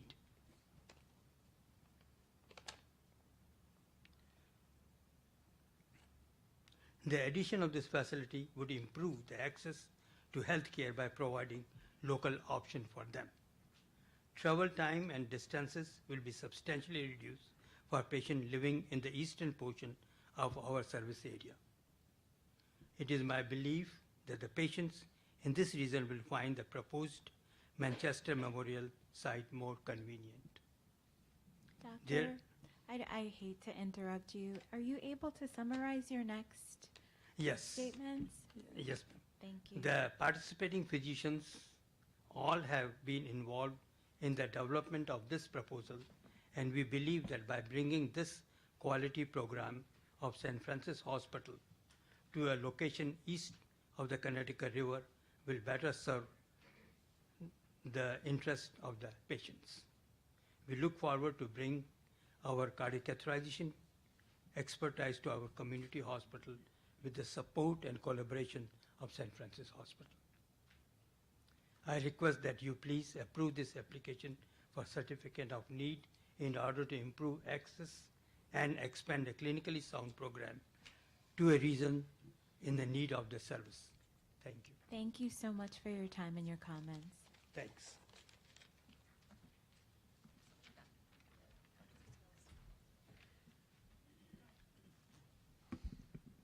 Hi, good evening. Attorney Mitchell, members of the Office of Health Strategy, everyone present. My name is Danny Korkmaz. I'm an interventional cardiologist on the medical staff of ECHN at St. Francis Hospital. I've been working in the community for the past almost 12 years. I'm here today, just to be clear, to support the Certificate of Need submitted by Manchester Hospital and St. Francis Hospital to establish the diagnostic and interventional cardiac cath service at Manchester Hospital. My experience as an interventional cardiologist with the practice in Manchester and as a member of medical staff in both hospitals makes me acutely aware of the benefits that this effort will bring to my patients and our community. My patients will be much better served by having diagnostic cardiac catheterization and angioplasty services at Manchester Hospital, close to their physicians, their caregiver, and family members. The science is there and the research is clear.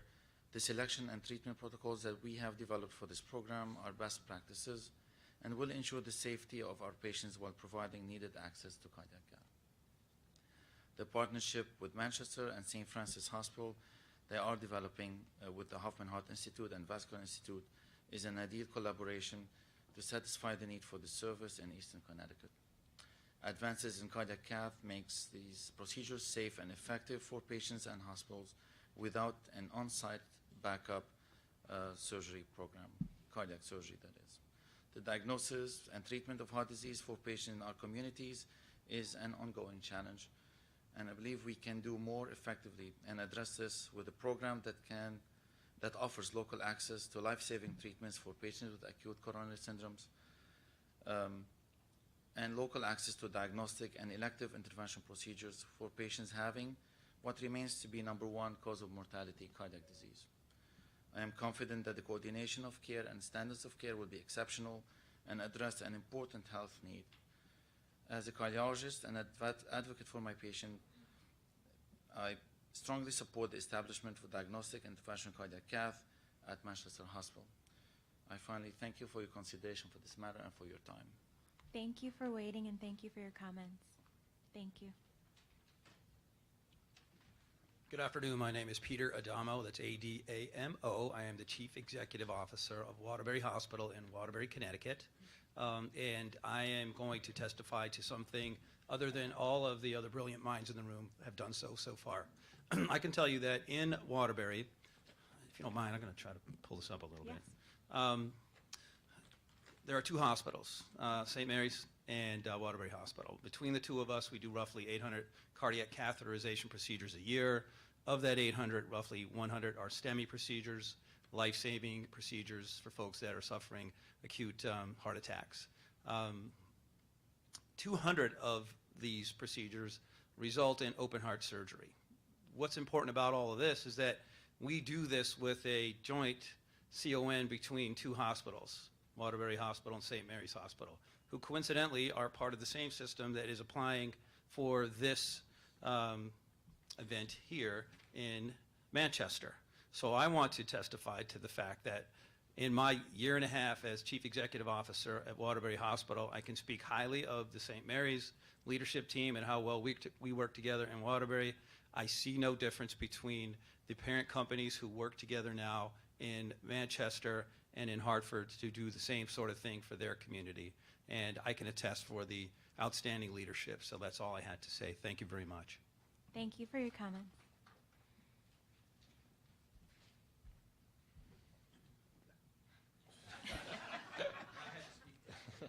Good afternoon, ladies and gentlemen. Attorney Mitchell, the Office of Health Strategy. My name is Justin Lundby. I'm the Chief Medical Officer at Waterbury Hospital. I think I've met some of you in the past. I'm a cardiologist, board certified. I've worked in tertiary care centers for about 7-8 years, taking care of patients that are extremely ill with end-of-life heart issue because of delay in managing their heart attacks and so forth, advanced heart failure. Thank you for hearing me speak, first of all. Cardiovascular disease, as you all know, is the #1 cause of death in both women and men in the United States. It is improving, but it's still very, very prominent. The Get With the guidelines have emphasized on the importance of delivering urgent cardiovascular care to patients that come with needs. This is because, as many have stated in this room, time is muscle, and that is a true statement. For every second that goes by, the muscle becomes weaker, and unfortunately, it's not recoverable. Devastating effects from this delay in care includes heart failure, cardiogenic shock, and most devastating, cardiac arrest, of which I've probably treated over 300 when I had a role as a CCU director in the past.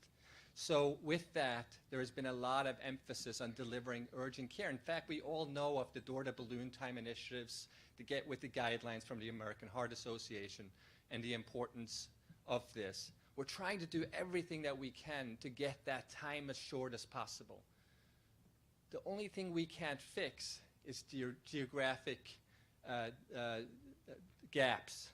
In other words, taking a patient from one location where they can receive the care and bringing it to another organization where they have to get it because it's not available in their community. So that's a very important fact. So we've done everything from drug improvement, PCI, drug-eluting stents. We're doing all of these things, but we can't fix the gap of getting a patient to the right hospital.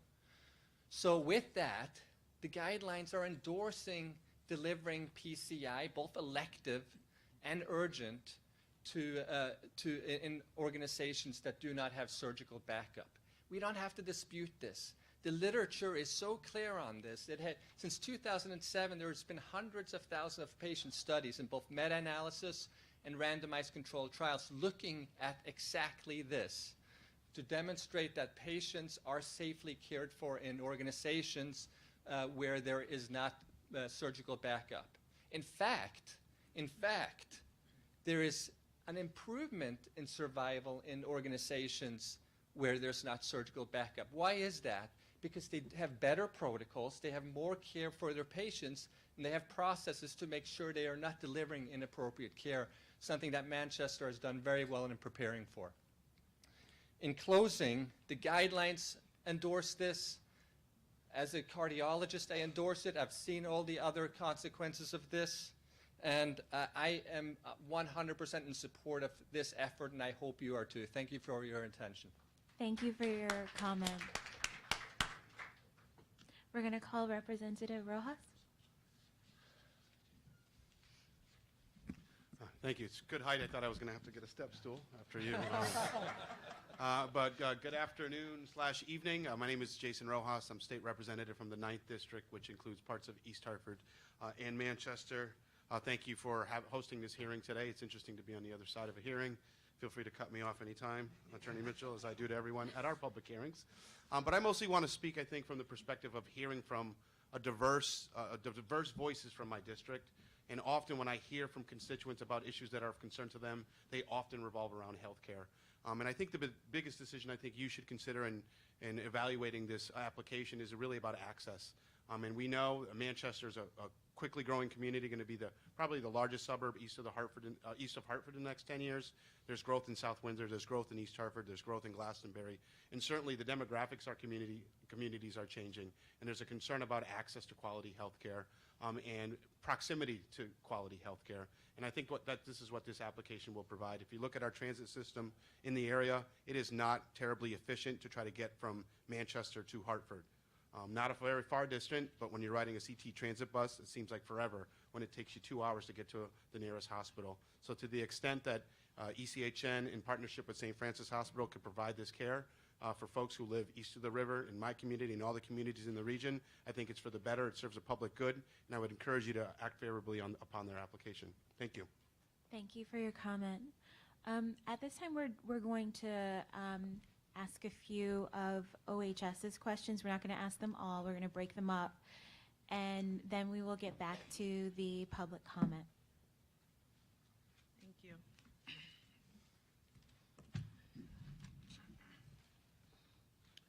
Attorney Volpe, I'm not sure who's going to answer the question, so when I pose them, then you can decide on who will take the question. Very good, we appreciate that. Thank you.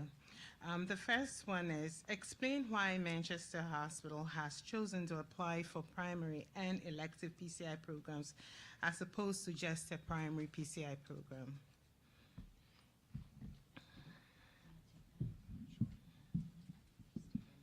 My name is Dennis. My name is Dennis McConville. A cath lab that would only provide primary PCI is not sustainable. A cath lab with diagnostic procedures and primary PCI, we know those exist in other parts of the state, but we know from our firsthand experience at Rockville General Hospital in partnership with Hoffman Hart and St. Francis that our cardiologists have made it clear, and they've done this through their clinical decision making. They want to see that a patient that's undergoing a diagnostic procedure has the opportunity to have that lesion treated should there be one discovered. So we believe that the best possible option for care for heart disease in this community is to offer a full service program. Yeah. May I just, I'd like to ask a follow-up question. When you said it's not sustainable, can you clarify what you mean by that? Well, if we just offered PCI, we're talking about in the course of with the projections that I had presented, talking about in the third year 85 PCIs.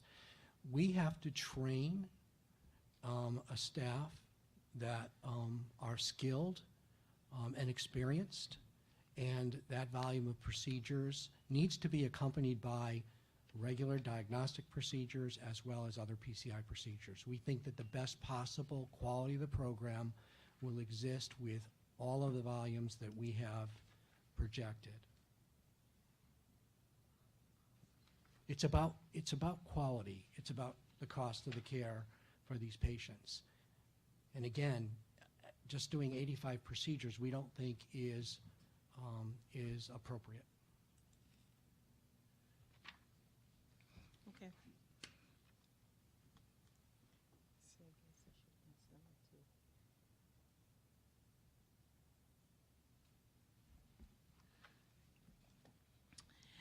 Elective PCIs are scheduled procedures and are not as limited in terms of time or distance as opposed to primary PCIs.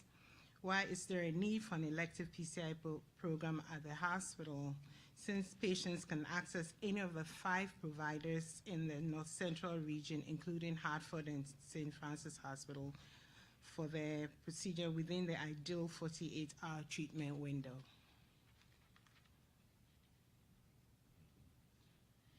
I think you've heard here repeatedly that we are geographically isolated from those programs, the distance of travel. And again, if we were to just offer a diagnostic procedure to our patients without the PCI capability that we're proposing, the program would have very limited volume, and we would not achieve what we are setting out to achieve, and that is local access to a service that's not currently available, that's needed by residents of this community, that's more cost-effective and would be as high a quality as one might expect. As a follow-up to that, page 4112 of the application Okay, I'm sorry. Can you indicates repeat that the page? I'm sorry to interrupt you. Can you repeat the page that you're referencing? 412. 412. Is that the Bates stamped page? Yes. Would you like us to refer to it now, or? Yes, you can refer to it right Okay, now. thank you.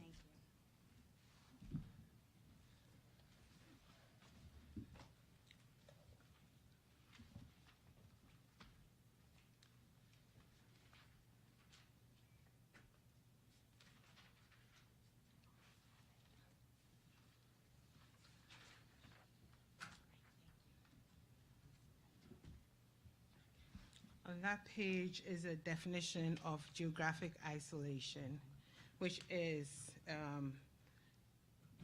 it exists if the emergency transport time to another facility is more than 30 minutes. So how does that impact elective PCIs?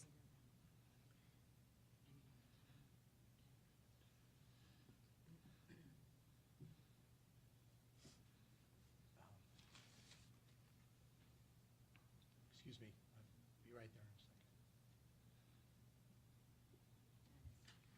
So you can see from this exhibit that at certain times of the day, the program at Manchester would be greater than 30 minutes away to the nearest PCI-capable hospital and therefore geographically isolated. Now, these are the typical drive times and the ranges of typical drive times, but for those of us that have traveled into Hartford on any given day, they can be even greater than this in the outer limits. So that's relevant to primary PCI. My question was, how does that affect elective PCIs? I think it's the cost again and having the procedure twice, which Mr. Fernandez testified to. I think Yeah, go ahead. stay there. No, yeah, sure. Yeah. The issue for us is really, access, cost, and the time to a PCI.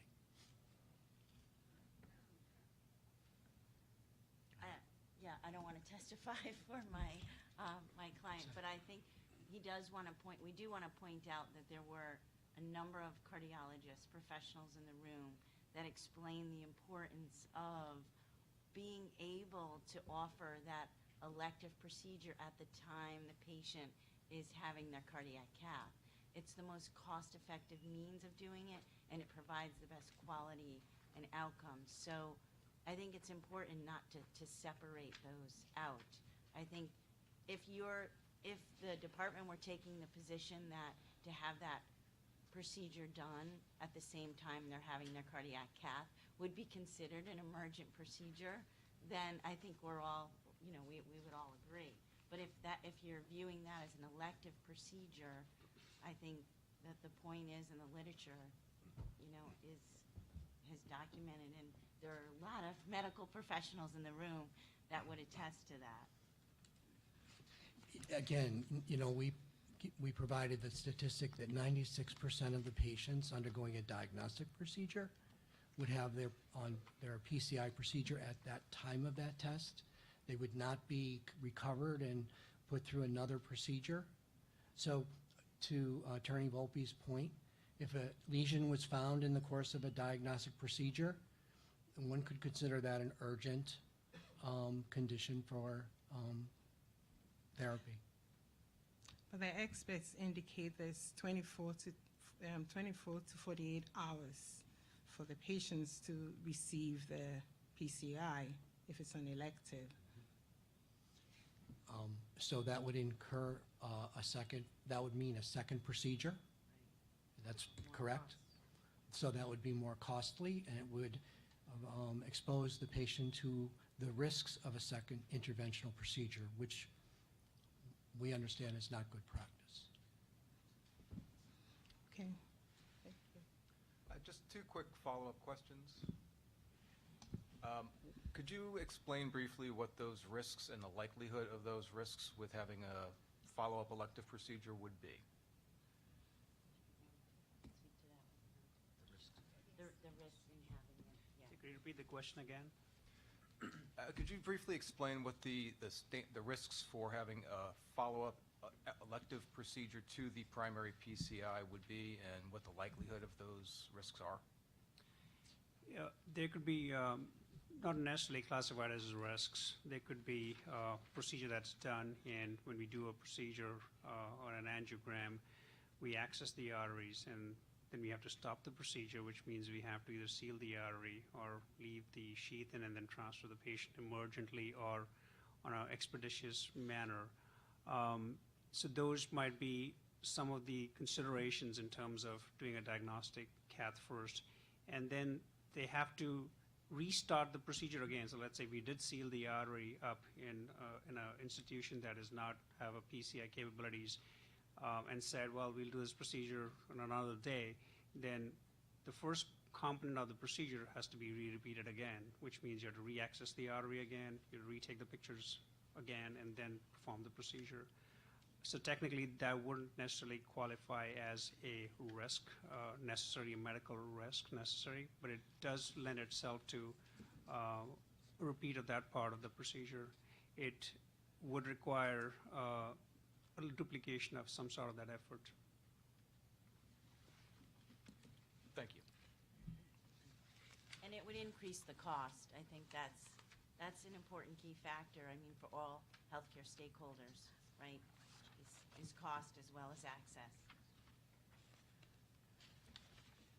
Just a follow-up with regard to the PowerPoint, the times with regard to geographic isolation. And just for reference, this is Exhibit T. And you actually had it on the right. It looked like it moved. That one. When I look at this, it looks like this was accessed on February 14 of 2019. And then you have the typical, so that was for the drive time on February 14 of 2019. And then you have the typical drive time. And then it basically says Google Maps typical drive time departing. Was that a function of Google Maps, or did, okay. I just want to make sure I was clear on what period of time that was. Correct. It was the same time, and that's a function that you can access at the time that you're looking for the driving directions. Does it give you the average, I guess, the period of time that it's considering? You can change the departure times, and the changing the departure times result in a different typical drive time window. Got it. Okay, thank you. Thank you. One last quick request, I guess, not really a question per se. Do you have the ability to give us some numbers or some statistics on the admit time for patients that will be subject to this service? So we can get an idea what time the typical what time of day the typical patient would be needing these services. Well, I want to make sure we understand the question. So I'll rephrase. So yeah. For the patients that would be receiving this service, if this is approved. On an elective basis, I mean, we're Both. talking about. Both. Well, primary and elective. well, I mean, if it's primary, it's an emergent. It can be any time of day. I'm asking historically, what is the admit time? You've repeatedly cited, understandably, the traffic, the timing, rush hour. I'm wondering what time the average patient is coming in for these services. Well, we don't have the services now. I want to make sure we're understanding your question. So, you mean when they present an evidence at the ED, whether by ambulance or they drive themselves? The patients that you're contemplating to be treated at Manchester. Correct. That are being diverted currently. Yes. What time are they currently, in the past year, have presented and have had to be diverted? Oh, you mean from in our emergency room? Yeah. Because, I mean, from the ambulance perspective, I don't think they've left. They're, if they know somebody's experiencing cardiac issues, it's mandated by the state of Connecticut that they bypass us. So if we're talking about we can look in our discharge information if somebody presented at our ER as to what time of day they presented at our ER with a cardiac issue. Is that what you're asking? We're just trying to get a grasp on the scope of the commute issue on the patient population. Hold on one moment. I just want to make sure that I understand who's testifying. I understand that you gave public comment. Or is this a witness for you, Attorney Volpe, or Attorney? Did you want him to get sworn in? Would you like to get sworn in? He was sworn. If So he you're can gonna, be he's gonna be your responsive- witness? If he can be responsive to your question, absolutely. I mean, we really want to make sure we get all of your questions answered today. And, you know, to the extent that you have an issue as to why you think this application should not be approved, we want to hear from you today and we want to address it. So So you're absolutely, agreeing we'd like that to him- get him Got it. sworn in. So you're still, Oh, you're he gonna did have, s- he did you, did were you, stand up. you were I did. sworn in? You I stood did. up? I did. Okay, just state your Okay. name again for me, just for me, I think. Sure. the- Dr. Robert Carroll, Chair of the Thank you. Emergency Departments. Got it. So I believe the question was the typical time of day when these services would be needed. We have a pretty standard volume curve of arrivals through an emergency department, and Manchester is no different than Hartford, St. Francis, Waterbury, and the rest.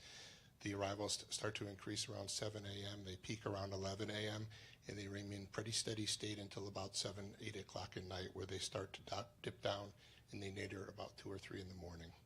So the typical time we would expect the highest volume is between, say, 9 a.m. and about 9 p.m. Thank you, Doctor. There's no window for heart attacks that occurs within there, but that is the busiest time of the day. Thank you. You're welcome. Was that responsive, Attorney Fontanelle? Yes, sir. Thank you. Go on. Okay. Please turn to page 596 of the application.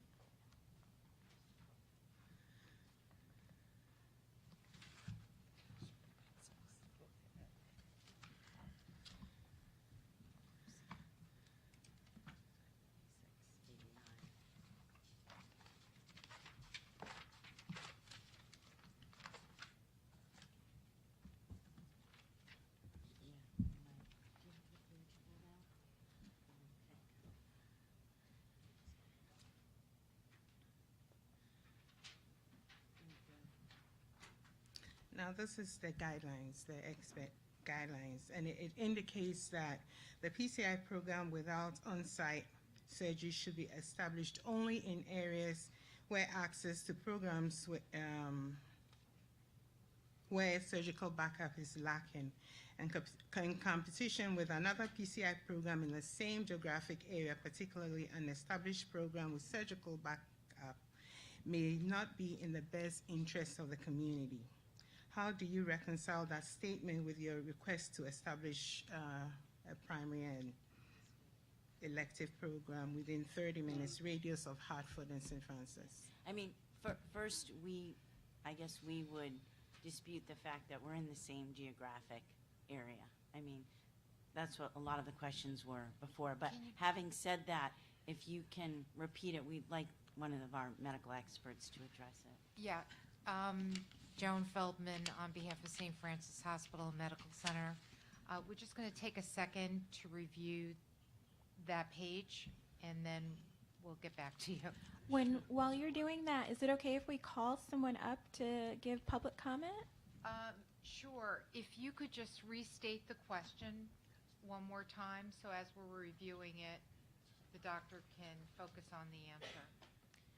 Well, the section indicates that if you're bringing a program into an area that already has a program which is within 30 minutes drive, it's not in the best interest of the community. So I want you to reconcile that statement with the fact that Got it. All right, so while you're reviewing that page, I'm going to call up Dr. Phillips. Dr. Phillips? Attorney Mitchell and members of the Office of Health Strategy, thank you very much for taking my comments. I'm Barbara Phillips, MD. I'm a family physician. I've been in Manchester for about 15 years. I'm also a member of the ECHN Local Advisory Board. I am the vice chair of our IPA, which is called Prospect Provider Group in Connecticut, and also on the board of Prospect Accountable Care Organization Northeast. So I've looked at this proposal from a number of different perspectives.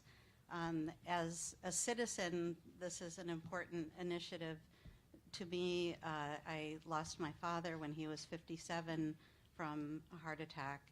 He lived geographically distant from a facility that might have helped him.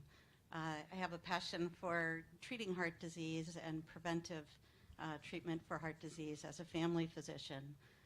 Many of my patients do live in areas that are in the historic service area of ECHN. I know there's been some question about the historic service area compared to what was proposed more recently, but I do have patients in somewhat distant areas, particularly east of here, for whom it would be difficult to get to St. Francis or Hartford Hospital for elective cardiac services. In terms of our care for our patients and concern for a time as myocardium, we, of course, want the best kind of treatment for our patients. I think that one of the great advances of this kind of care has been the safety of providing such care in a community facility such as ECHN and Manchester. We know very well our local cardiologists who do interventional work in St. Francis and work in our community. We have great trust in them. We really see the value of the partnership with ECHN and St. Francis. It's a great working relationship. So I have great confidence in the ability of our cardiologists to perform such procedures at Manchester and do so safely. Interesting being part of an accountable care organization and our Prospect Coordinated Regional Care Group. This is an innovative group that I've been a part of for several years now, and it knits together in a very meaningful way primary care medicine, specialist care, hospital acute care, social workers, town services, EMS. We come together on a regular basis and are able to really knit together parts of patient care and try to help ensure that patients don't slip through the cracks. A big benefit to us is being able to provide services within our geographic community, the service area that Manchester and Rockville are in, Manchester in particular. It really does improve the quality of patient care and bring down the cost of patient care when we're able to care for our physicians within our network of providers. As a family physician, I experience this regularly, that individual providers of other services who are within our area have much better communication with us as PCPs. We know one another, we communicate regularly, and it really does facilitate more safe care of patients. So I wanted to bring that perspective too, that I think we have an innovative group of coordinated care, people invested in coordinated care, and I thank you for asking about that aspect that ECHN is involved in, and want to encourage you to approve the application. Thank you. Thank you for your comments. Okay, we're going to turn back to the applicants. Did you need us to go over the question one more time, or are you No, all we are set? okay. You're all set? Okay. So I would like to read out the appropriate and quote the document, which states that it is, and I quote, "It is only appropriate to consider initiation of a PCI program without on-site cardiac surgical backup if this program will clearly fill a void in the healthcare needs of the community." I would take that to believe that with all the testimony that we've heard from all the physicians, and I'm going to let Dennis also chime in, whether that would probably be the void that needs to be filled by this cath lab. And so I would leave it to Dennis to take it from there. But that, I think, is what is probably meant by that interpretation there. I believe we've demonstrated there's clearly a void and clearly a need within this community for local access to these services.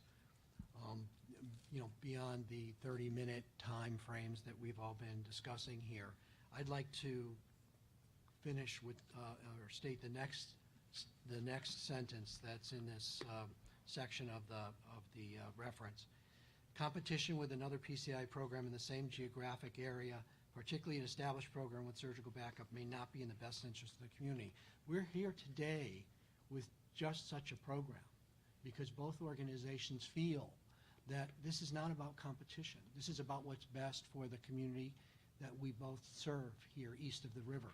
We're going to provide more timely and comprehensive access to program and services together. So this is not about competition. I think it's important to reference that. If this was about competition, then I could understand where there might be an issue. But we are both, as organizations, understanding what the benefits will be to this community if we offer this service together. There's no reference to the 30 minutes on this page, and I think in terms of, to speak to the competition issue, it says unless the program will clearly fill a void. And I think we've heard a lot of testimony here today that says it certainly will fill a void. And I think the other important point to note is you can't pick anything out in isolation on these SCI guidelines and these national quality guidelines. I mean, you're also not going to be diffusing expertise and experience, and we're not surrounded by any low volume providers. So I think this application can be distinguished from other applications before OHS. I know you don't rely on precedent, but this is clearly distinguishable because we are not surrounded by low volume providers in this greater region.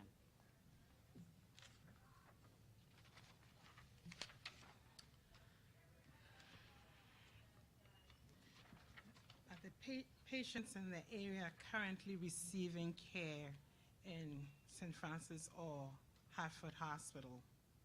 So to say there's a void, it's not very clear how there's a void because the patients are already receiving care in St. Francis and Hartford Hospital.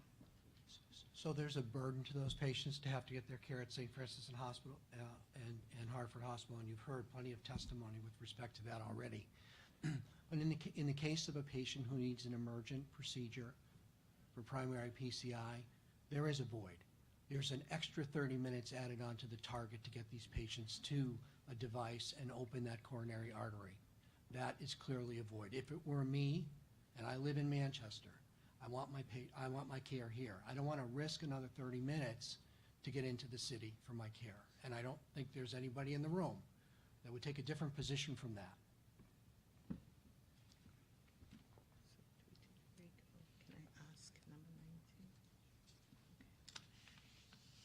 So in line with that, on pages 1241, 1242, and 1280,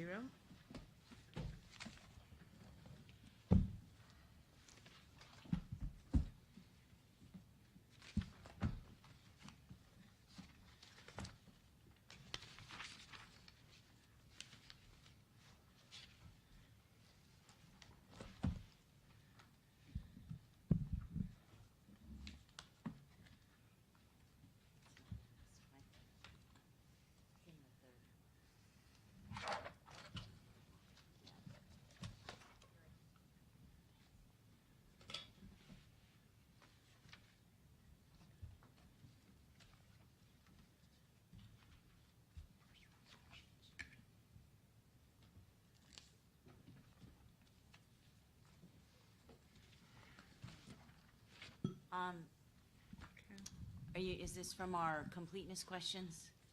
Is that where you're referring to? yes. Okay. Yes, the first completeness question. Thank you. Yeah. Is there a specific question that you want to direct us to? Yes, I am gonna. So we see on those 3 pages, one, that at St. Francis Hospital, about 18 patients between 2015 and 2017 exceeded the recommended time of 120 minutes. Those are patients transferred from Manchester to St. Francis.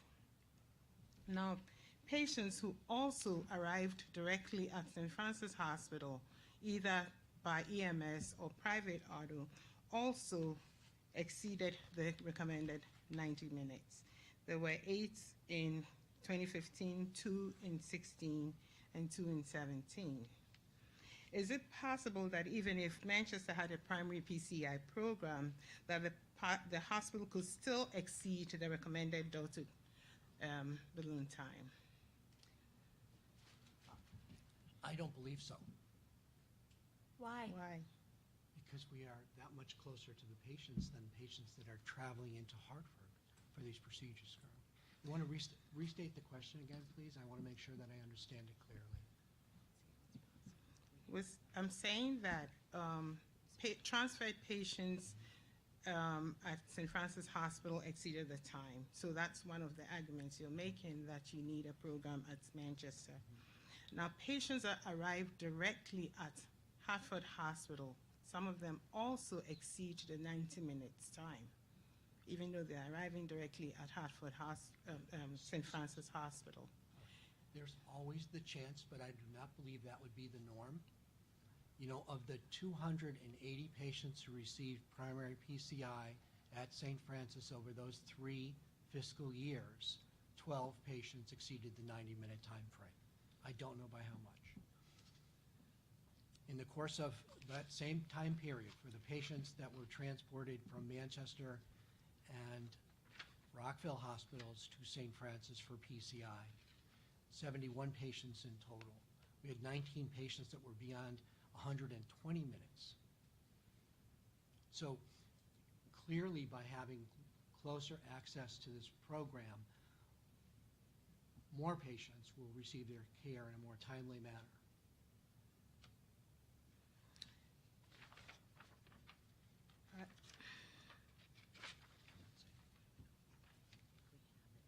The numbers at St. Francis Hospital were actually declining.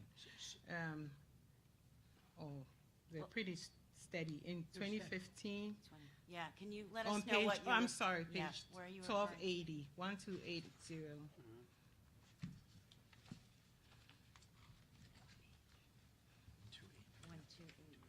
1280.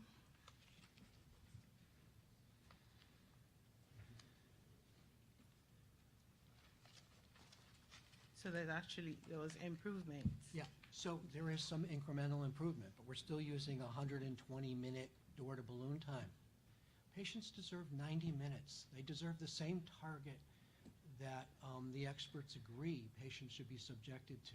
Because they stop, and again, the EMS protocols have certainly influenced this, I believe that, but 81% of the patients that come to our EDs come by car. So we will never capture, and there will always be patients who will show up at our emergency departments, and without this PCI capability, there are going to be delays in their care. We want the same standard for the patients for these patients in our communities. We don't want the extra 30 minutes attached to the targets. And just to add to that, from our perspective, I mean, if we're providing greater access at lower cost with the same quality and the volume and utilization is there to support it, we need to understand, you know, why it wouldn't be approved. I mean, 'cause that's what we're here to talk about. It's greater access at lower cost with the trend showing up with the same quality. And there's no diffusion of providers, and there's no movement from low volume providers, so everyone can sustain high quality numbers that are required under national guidelines. So we want your questions. We want to know why. We would be extending the Hoffman Heart and Vascular Institute program with those providers to another geographic location to better serve the geography. Well, please turn to page 411, which is a follow-up to, it's going to be a follow-up question to this one.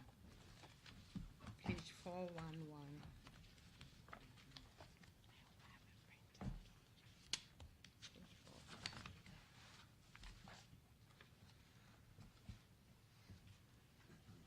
page 411, under the access to primary PCI in the United States. According to the experts, the addition of more PCI centers has not substantially improved access to PCI services for most patients. Taking into account that assertion, how will access be improved in the area by these additional programs? Yeah. Again, we'll be responsive to it, but we're lifting, one statement out of the entire literature. So, can you direct us to where you are? In the section that indicates access to primary PCI in the United States, and it's in the middle, it's the last sentence in that section. Can you repeat it, please? Page 411. Yeah, we have that. Access to primary PCI in the United States, the last sentence in that section. In total, this data supports the argument? Is that where you are? Yes.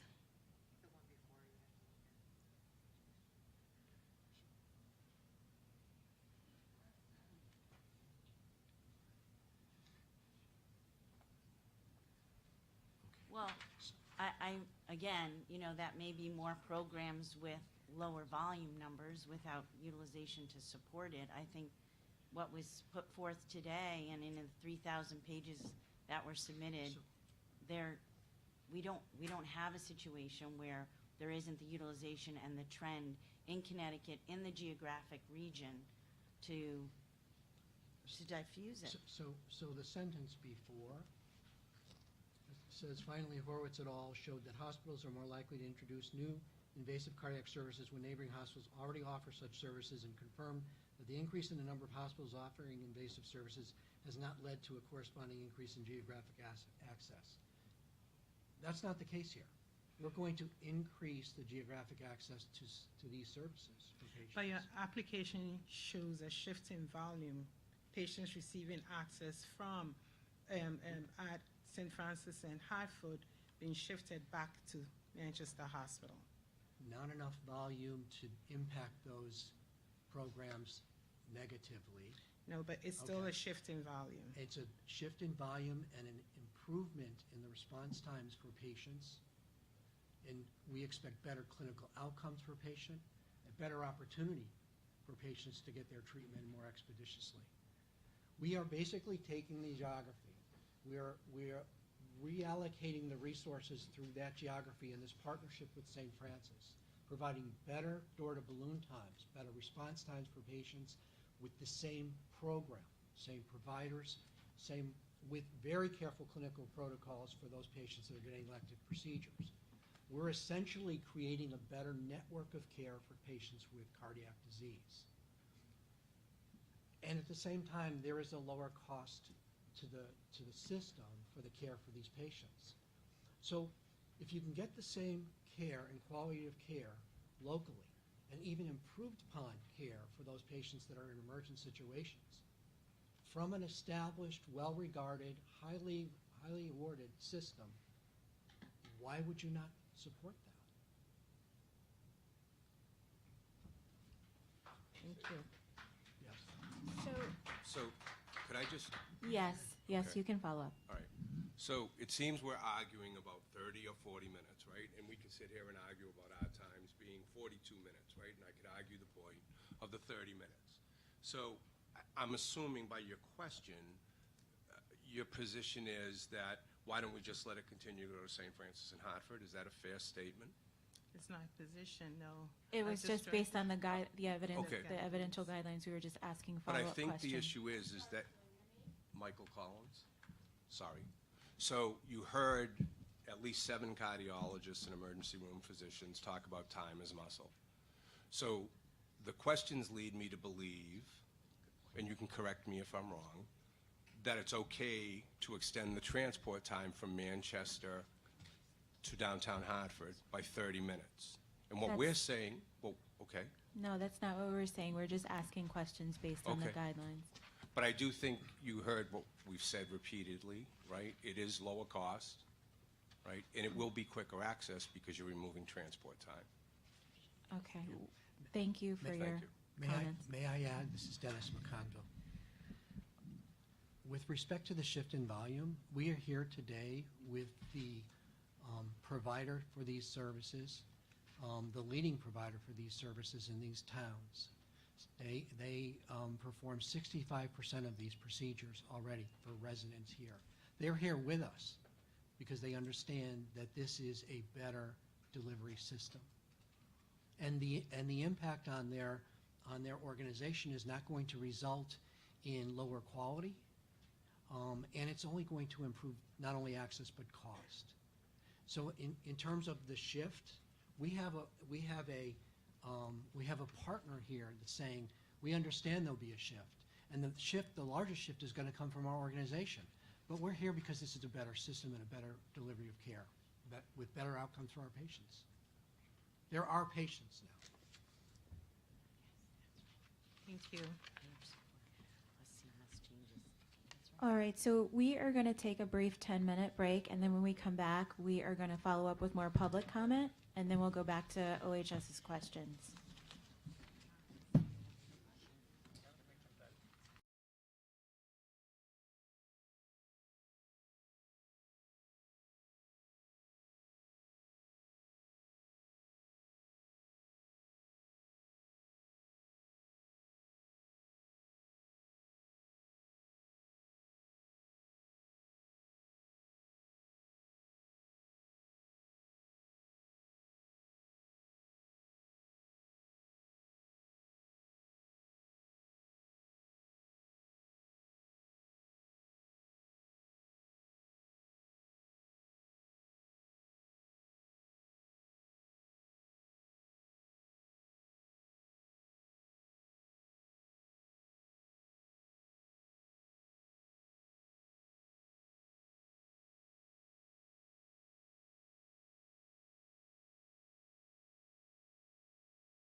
So we're going to go back on the record.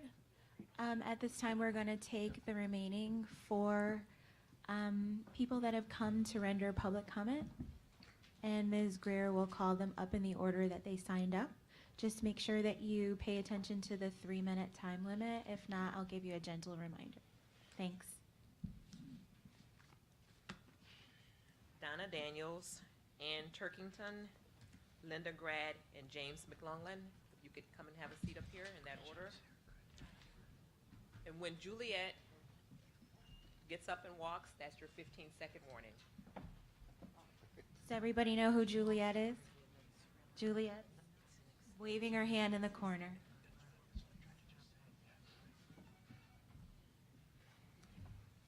Good evening. My name is Donna Daniels, and I'm here on behalf of all the future patients that would benefit from having a cardiac cath lab and advanced cardiac services at Manchester Hospital. And I'm also here to tell you a little bit of my story. I'm a resident of Glastonbury, which is in the local community. I also am the Administrative Director of Laboratory Services here at ECHN and Waterbury Hospital. Outside of work, one of the things that I enjoy doing is going for a run, and it was July of 2017 when on a Saturday and a Sunday morning I went out for a run and was having a difficult time breathing. It was hot and humid, so I just attributed it to that. I came to work Monday morning and checked in with the doctor to get a new inhaler because I was certain that that was the problem. But when I went to the doctor, I was in the midst of having a significant cardiac event, and no one could believe it. It was at that point, and I still remember it to this day, that I said, please take me to Manchester Hospital. That's where I wanted to receive my care because I knew it would be good. And they responded by saying, I'm sorry, they could not do that because the services that I may have needed at that time, Manchester could not provide. I was really disappointed, so I randomly chose a hospital in Hartford. I chose St. Francis, where I received great care. The outcome was excellent, and I'm healthy today because of that. But the real reason I'm here today is to advocate for all of our future patients that would benefit from this cardiac cath lab and advanced services at Manchester Hospital. This hospital provides excellent quality of care. We are committed to patient safety, as I know it because I teach it and practice it in my everyday work. The quality of care for the patients in this area would be greatly benefited, as we've talked about, as the EMS time to cardiac cath lab time would be decreased. Also, like we talked about, patients want to receive their care locally. I did, and this would allow them the opportunity to do so. They and their families would greatly appreciate this. What greater opportunity do we have than to bring this premier Hoffman Heart and Vascular Institute programs, which has excellent outcomes, here to ECHN. I would ask that you strongly consider approving this cardiac cath lab and these advanced services at this hospital. Speaking from personal experience, I know it's the right thing to do, and it will benefit so many patients in our future. Thank you. Thank you for your comments. We'll move on to the next person. I think I have to come. How do you get this up a little bit? So Leslie's going to assist you. I think I can. Very tall. Oh, thank you. That's very nice. Hi, good evening. My name is Ann Turkington, and I work for ECHN, but I'm not here to testify on behalf of ECHN. I'm here to talk to you because I am a resident of the town of Manchester. My grandparents lived here, my parents lived here, and I raised my family here of 3 girls who went through the Manchester public school system. I care about this very much because I am 60 years old, and I'm getting into that window where cardiac events increase. And I feel like it's very important for community hospitals to be able to provide services to the surrounding community instead of having to go to the big guys all the time, Hartford Hospital and St. Francis. And I care very much about the community that I live in, and I want to support the community hospital that I want to get care at. The transportation is a big issue when it is commuter traffic time in the morning, or as soon as schools start to get out through until 5:30, 6 o'clock at night. It's an issue. If there's bad weather, if something happens on one of the bridges and everyone's diverted to another one, and the accidents, those are very real issues for me. I am slightly neurotic, but when I get to the hospital, I would like to get my care there instead of being sealed off, put in an ambulance and brought to Hartford. And I think that is the case for all the people in Ellington, Rockville, Vernon, Coventry, all of those areas. So this does matter very much to me as a resident, and I'm an expert about myself. I'm not distinguished and learned like the politicians and the doctors who have spoken, but I know what I want, and that's what I'm asking you for, and I hope that you'll approve this. Thank you. Thank you for your comments.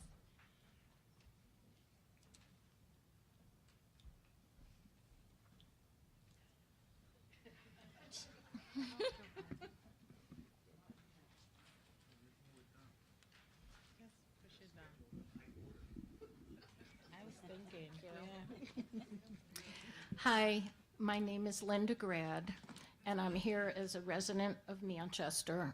I've lived in Manchester for most of my life, and Manchester Hospital is my community hospital. I'm also a cardiac patient of Dr. DeHaan's, who is on Main Street in Manchester. Unfortunately, I have coronary artery disease, as do many members of my immediate family, including my 39-year-old son, who just had a heart attack last April and triple bypass surgery. I'm very much in support of the cardiac cath lab here at my community hospital, and I just wanted to share with you my 3 experiences.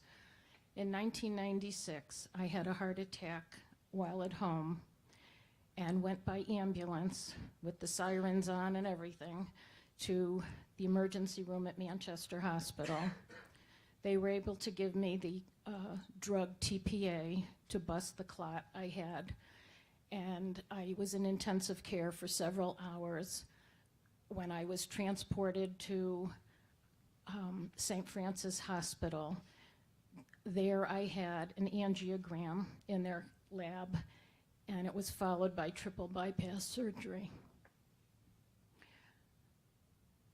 7 years after that, Dr. DeHaan did a nuclear stress test on me, and things didn't look so good, so she had me go back to St. Francis, again to the cardiac cath lab, but it was not an emergency at that time. And I had to have a stent put in one of my bypass arteries. This past May, on Mother's Day, 2018, I was not feeling well at home again, and I recognized signs that something was not right. My blood pressure was very high, which we took at home, and my heart was beating a mile a minute. I told my husband it was time to go to the emergency room, and he drove me to Manchester Hospital, where they immediately took all my vital signs, did some blood work, and called Dr. DeHaan, and she had me go by ambulance also to St. Francis Hospital, where the next day I had another angiogram, and they had to insert 2 stents in an artery that they had originally bypassed. I urge you to support the cardiac cath lab here in town at my community hospital.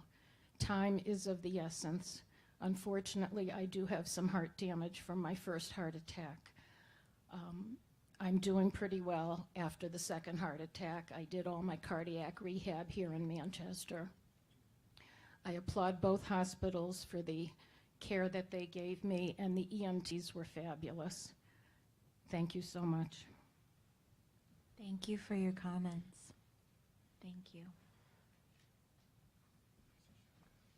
Good evening. My name is Jim McLaughlin. I'm the Fire Administrator and EMS Administrator for the town of Coventry. I represent 12,500 residents in a 37 square mile area, and my responsibility is to make sure that everybody that lives in that community has access to emergency medical care. I have to manage this by using contracted staff and volunteers, and as many of you know, volunteers are on the decrease. So having one ambulance available and having to have them respond to an incident in Hartford and get them back into Coventry increases the turnaround time that ambulance is available to our community. and it makes my job that much more difficult. We're trying to be as fiscally responsible to the residents of our town by providing the services that we provide. Most of the patients that we treat, if you talk to them about a hospital, they couldn't distinguish between a level 1 trauma center and a tertiary care center. They just couldn't. The hospital is a hospital, and that's what they expect. They expect the best care that they can get. In the 38 years I've been in fire and EMS service delivery, I've always been taught early access, early intervention.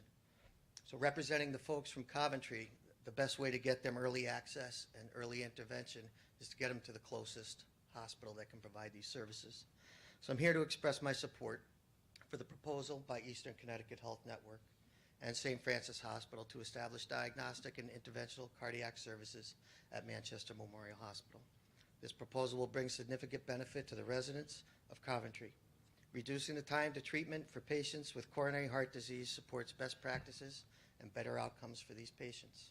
The partnership of these two hospitals will mean the patients will have the Hoffman Heart Institute program offered closer to home, their physician, and their families. In addition to bringing, local access to critical emergency medical care for residents, it will improve our availability to the community by reducing the need to transport patients out of the area to hospitals with PCI capabilities. I respectfully request that you approve this proposal. Thank you. Thank you for your comments. Thank you, everyone, for waiting. Are there any more public comments? We're all done with that? Okay.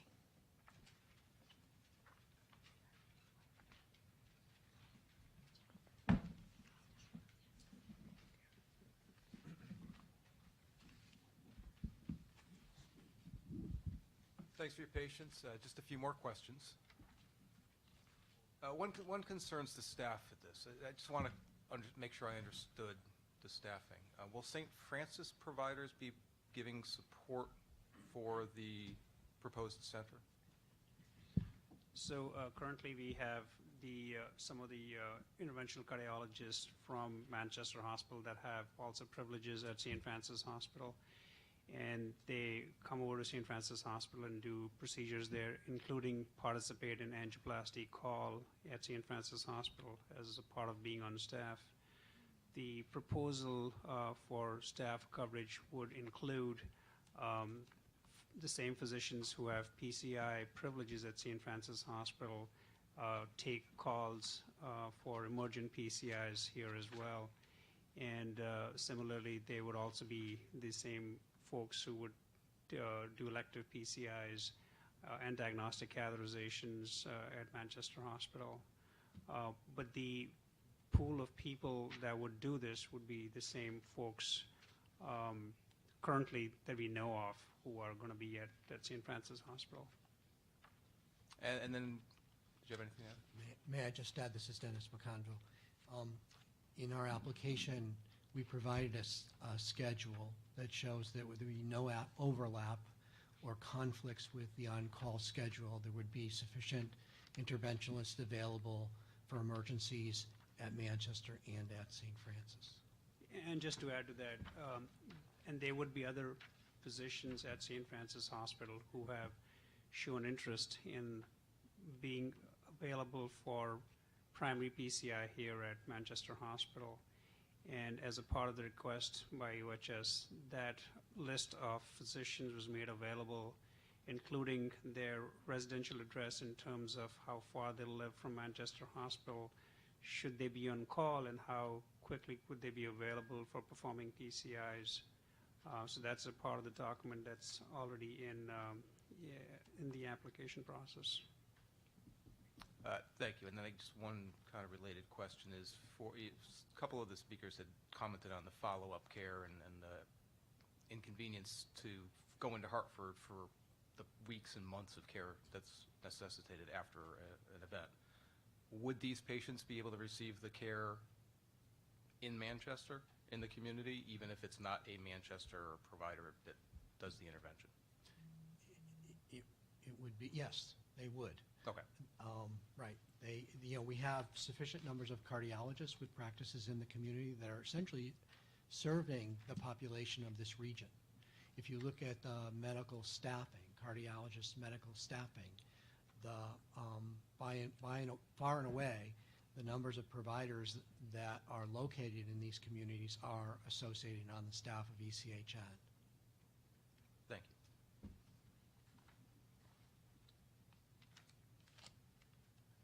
So in light of the costs, the startup and operational costs for a facility like this, can you explain in detail why the cost of the overall system will not increase as a result of this proposal, given that you haven't really cited much of an increase in volume?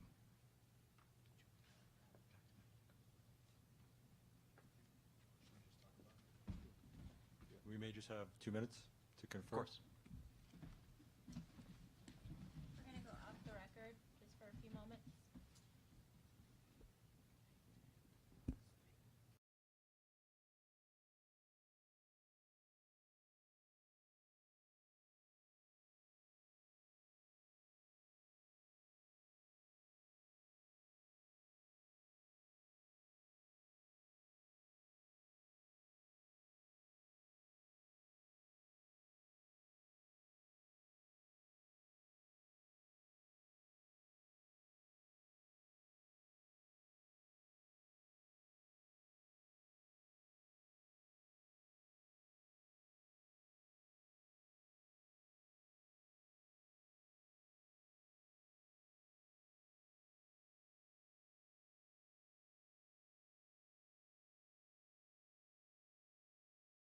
Record. Yes, Michael Villette, just so you have it. Thank you for the extra time. So the startup costs, the capital costs required to get this program running is in the CON at $3.1 million. That is essentially other than the operating cost of the unit, of the program. Those are the only other costs. Those costs would be recovered by the volume generated from this and all in program, as you've heard the other speakers talk about.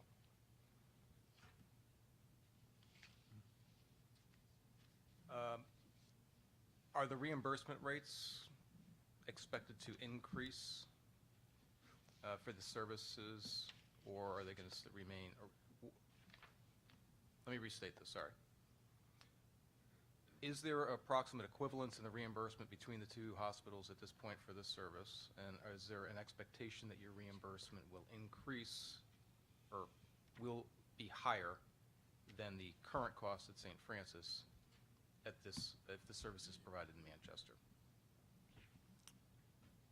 So I'm going to sound like there were 2 or 3 questions there. So if I don't answer them right, just redirect me. We're not expecting any change in reimbursement that we would have if we were receiving these services now. So there would be no change in what those rates would be if we were actually seeing these patients now. As far as how our rates compare, we modeled the volume and the overall payments that St. Francis is receiving. So our overall reimbursement, in this schedule that was in the PowerPoint presented by Dennis, does demonstrate what that delta is on average reimbursement and what the overall savings would be by having that volume, those patients serviced at Manchester in a comparable program. Just for clarification, these are hospital charges that This are is reimbursement This is rates? based on reimbursement. Thank you. You're welcome. And we also would like to direct you to, in the pre-filed testimony and the issues list, there's also a support letter from one of the largest payers in the state, Anthem, saying that they would very much be in favor of implementing these services at this community hospital based, on cost as well and reimbursement. Thank you, Attorney Bowlby. That actually leads nicely to another question that I have. We have noticed that letter from a large payer.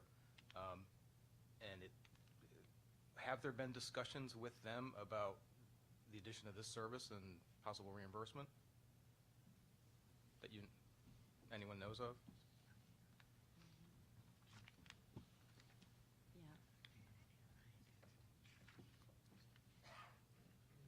I think we're asking if there have been any discussions. I mean, we have an existing participating provider contract, and, you know, they have fees based on our community hospital, and I think the understanding is they would just extend, and this is a lower cost provider, hence the same service would be at a lower cost in the community hospital setting.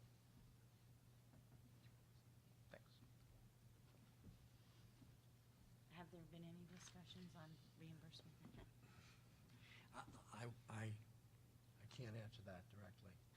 I do know that the person who does our contracting was the person who had discussion about this proposal with the representatives from Anthem, and the result of those discussions is the letter that you see in the application. Okay. Do you know if those discussions included physicians' fees into those rates? I do not. Thank you. Can you discuss how consumers' out-of-pocket costs will be affected?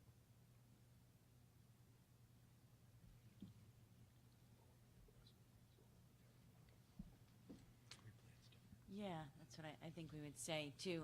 I'll let Mike speak to this, but as you know, every single payer has has hundreds of different plans with varying out-of-pocket costs, and you know, some have a high deductible, so certainly, you know, until you meet your deductible, whether you're meeting that at any other facility, it's going to be the same. But I think the important point here, and I'll let the financial people address it, is that we are a lower cost institution and facility. So,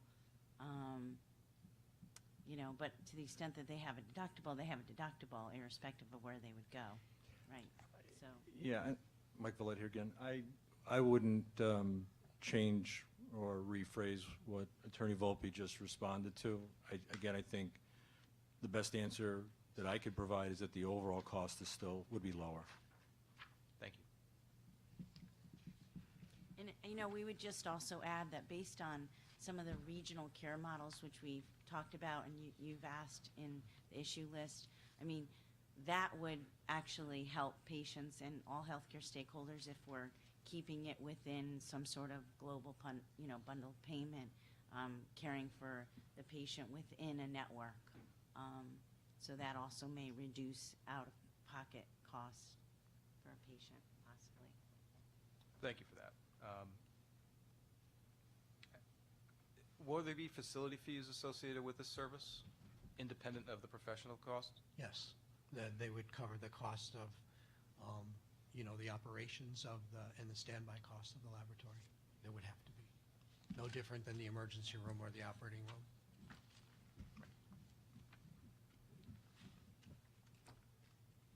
Attorney Volpe had mentioned that you do have existing contracts with multiple payers.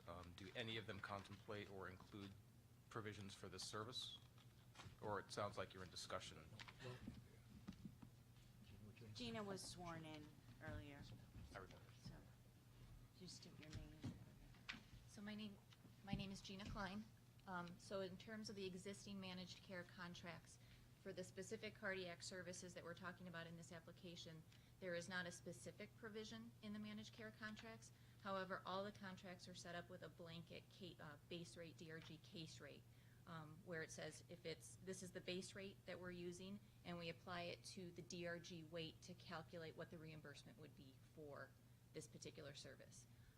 That's for the inpatient side. For the outpatient services, most of the contracts do either have a fee schedule or a case rate that's addressed by the specific CPT code procedure or by the revenue code that's associated with these services. So in that context, the existing contracts would cover our reimbursement. Thank you.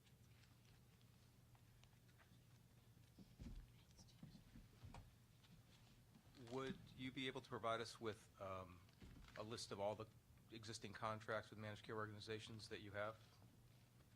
You mean a list of payers which the hospital participates? Yeah. Sure. Exactly. Yeah. All the payers we participate, yes. Yes. It may even be online, but yes, absolutely. Would you like that to be marked as a late file? Yes. Yes, actually there's a few late files that we wanted, so we'll wait till the end. Okay.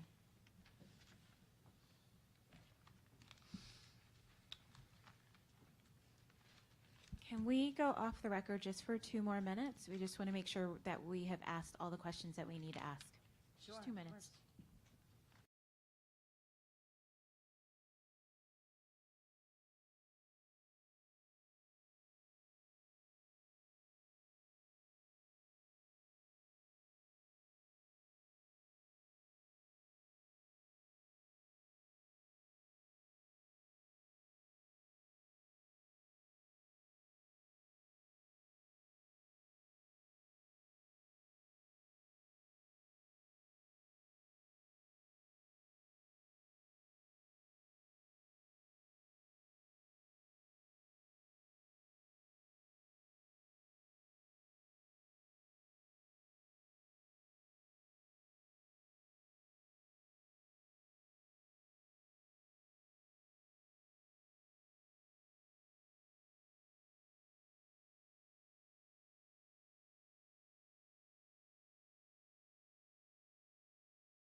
We don't have any additional questions. I just want to turn to the applicants to see if there's any additional information that you'd like us to hear that we haven't heard already.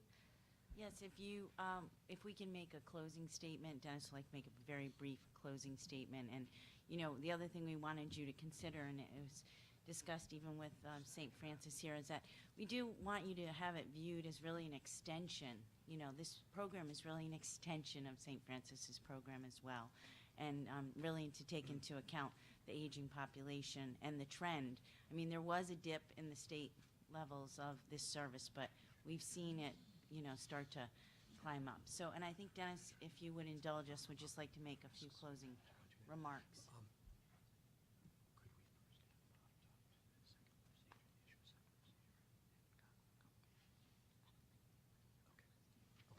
All right, thank you. Thank you. This is Dennis McConville.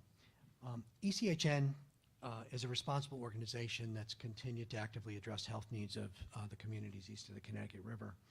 We spent millions of dollars in resources to improve the lives of our residents and patients.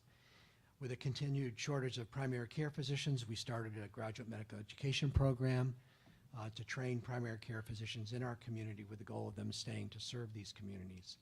In recognizing serious behavioral health needs of our communities, we've spent millions of dollars to increase the services made available to patients with life-threatening eating disorders and behavioral health conditions for adolescents, adults, and seniors. With refined techniques, drug therapies, and scientific advances, the research supports the shift of treatments to community hospitals and to outpatient settings. Unfortunately, regulatory barriers exist that block the transfer of safe and lower-cost procedures and treatments from the shift from tertiary hospitals to community hospitals like ours. This proposal has enormous benefits to our local health network, its providers, and its patients. The ability to safely care for heart disease supports our reform of healthcare delivery with the goals for our patients of improving their health, improving their healthcare experience, and ensuring that they receive the desired outcomes and quality of care at lower costs within their network of providers. This approval will allow us to draw and retain talented providers to the region and raise the level of healthcare throughout our organization. I would be remiss if I did not commend St. Francis Hospital and Medical Center and Trinity Health New England for their part in this proposal. There was never any hesitation on their part to partner with us. It is clear that St. Francis mission is mission-focused and truly wants what's best for their patients. This afternoon, we've proven that this is a unique regional proposal from our two hospitals. It meets statutory requirements for its approval. Regulatory decisions should support data-driven proposals that challenge the status quo when the health of our residents can be improved. Thank you. Thank you. Anything else from the applicants? No? Okay. So just a couple of requests for late file. I know we talked about Exhibit S, and we just want to make sure that the counts and related rates are not duplicated on pages 93 and 94 of Exhibit O. So we provided you with what we had, and we just wanted to see if you could duplicate the math just to see if maybe we're off or there's something different. And in addition to that, I'm sorry, that would be late file 1? 1. Okay. Yeah. In addition to that, late file 2 is easy. That's just the electronic copy of the PowerPoint presentation. Yes. And then 3, we'd like you to provide us with a list of all current managed care contracts for Manchester Hospital, inclusive of their expiration dates.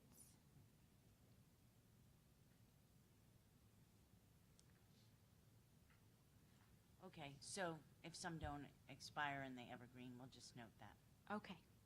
Is that, I'm asking, is that Yes. what you'd like? Okay, Yes. thanks.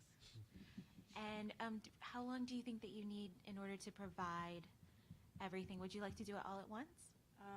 I think we'll provide it as soon as it's ready. We'll download it in the portal, and I think we would like to try to have it to you by Friday. If we run into some trouble pulling all the contracts, we'll let you know. But I think we'll plan for Friday. All 3 submissions? Would you need time with that? It will. On your provision for late file 1, would we want?